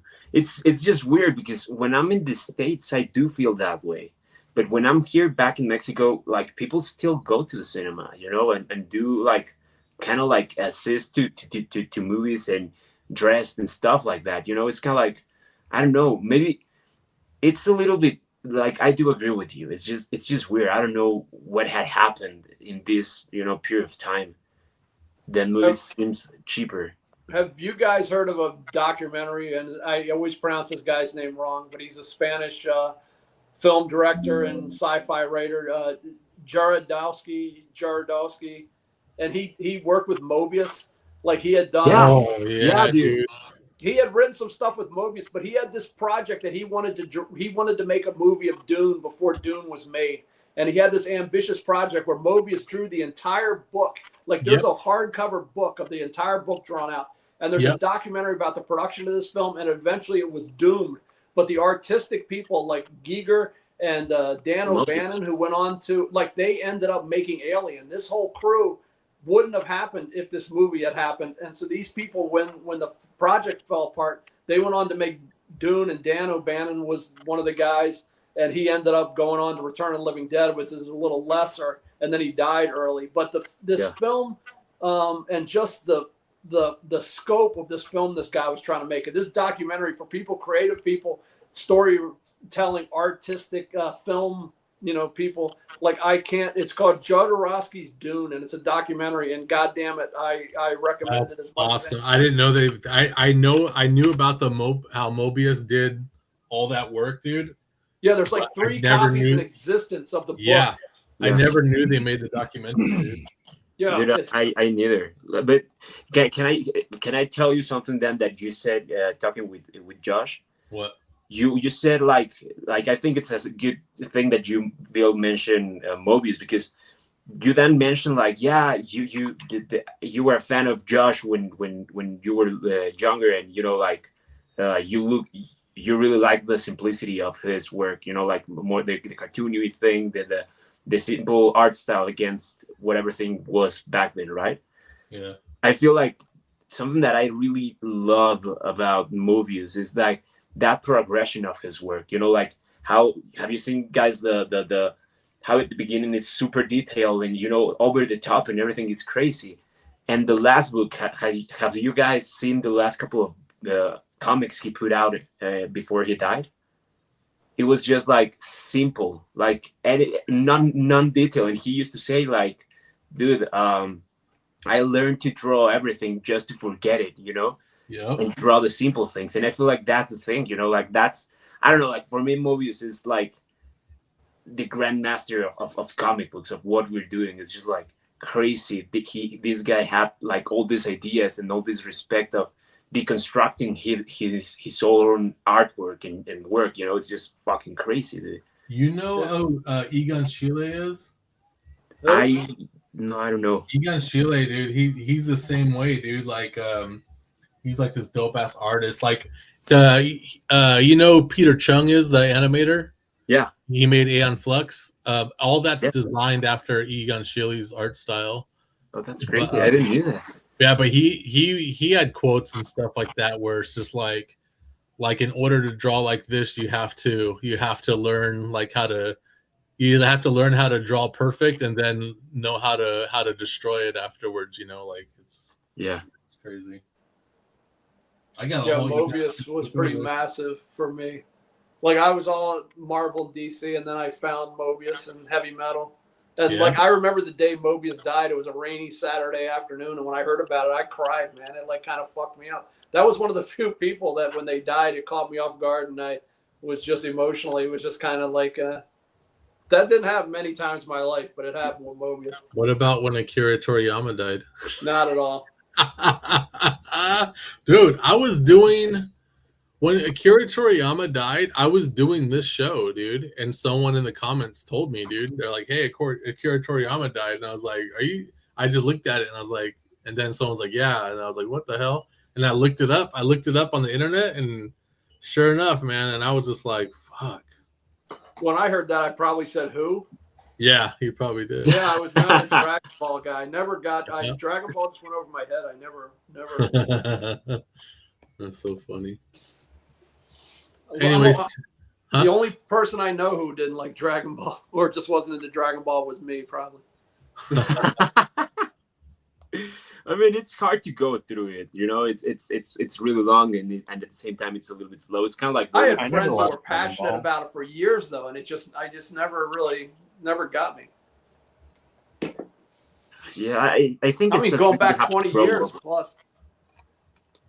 What's that, Drax? I believe like Dragon Ball is kind of like a thing you have to grow up with, Yep. Yeah. That's what I mean. I was around it, or I had friends that were into it going back to when I was much younger. So it's not like I tried to get into it when I was older. I just never. I just watched Akira last week for the first time in my life. So we're talking about Akira? Yeah, Akira. Akira's the shit, dude. Yeah, it was really cool. How is all that shit hand drawn, dude? I don't know. Well, I do know because I watched actually like a little short documentary on it. Like they actually at that time they were trying to compete with Disney, and they had like 8 studios throw money at it at the time. It's like something like $10 million like American money, but like in 1988 for like an animation that was like 2 hours long.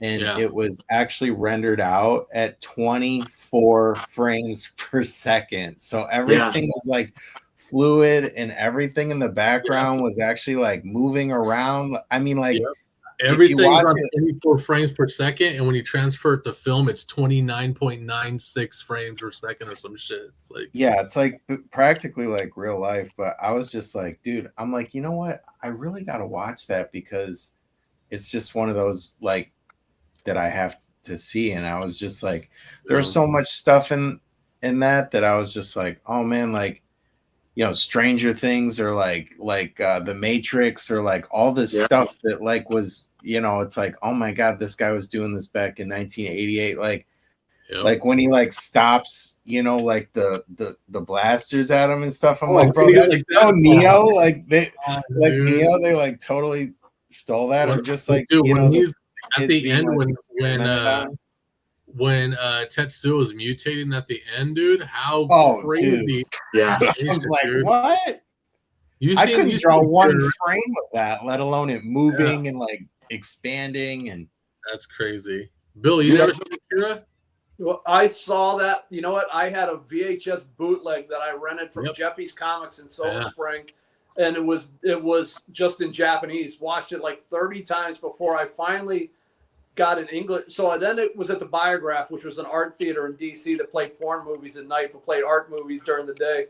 And I saw it in the theater in English, and then eventually got a VHS copy. And I've seen it 150 times. Yeah, that was so important. That movie, like, I would just draw Akira stuff all day. Like, no, that was massive for me when that broke. But that was when the big boom of anime broke in the U.S. And there was in Montgomery County. That was the thing that like made that happen, though. That was the movie that like made like it. Well, yeah, like so all the Shiro like, stuff came out. But we'd go. There were Asian markets. There's a big Asian population in the D.C. area.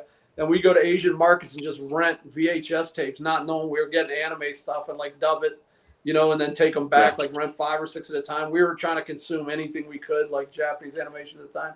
So I got away from it. But man, like in the late 80s, early 90s, I was just consuming everything anime that I could find.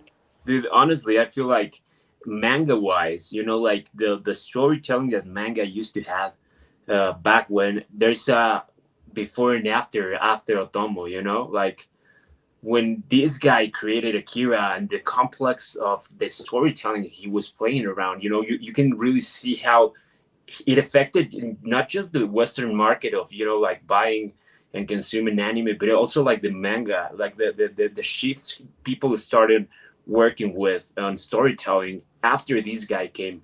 It's just like, holy shit, you know, Berserk and all these guys that start getting inspired by this guy. It's just like crazy, you know? The thing was that he said that he thought of it less of like a storytelling thing, and it was more of like an experimentation on like drawing and illustration and like what you could do to like really push the medium of anime, which was like so far out there. And actually a fun little note, like the creator, he said when he actually saw it in the theater for the first time, he actually went home and like complained to his wife about like how terrible it was, because he said like the manga was like a lot more like involved, so they had to like basically like strip like a lot of the character development and story. And you talking about Akira?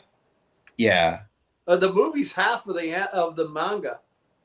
Yeah, that's what he said. Like they took so much out of it, like because he could only fit so much in 2 hours, that he like really didn't like it, but then it turned out to be like what happens at the end of Akira is like the apocalypse or whatever, and then the second half of the manga takes place like AD. It's after the devastation and what happens. So the story goes on. That's only half of the story. So the fact that movie's so successful and they never finished it. They never. Like I have the entire run of manga of Akira, and the movie is only the first half. Why they never finished it, I have no idea. Like, there's no demand still for that.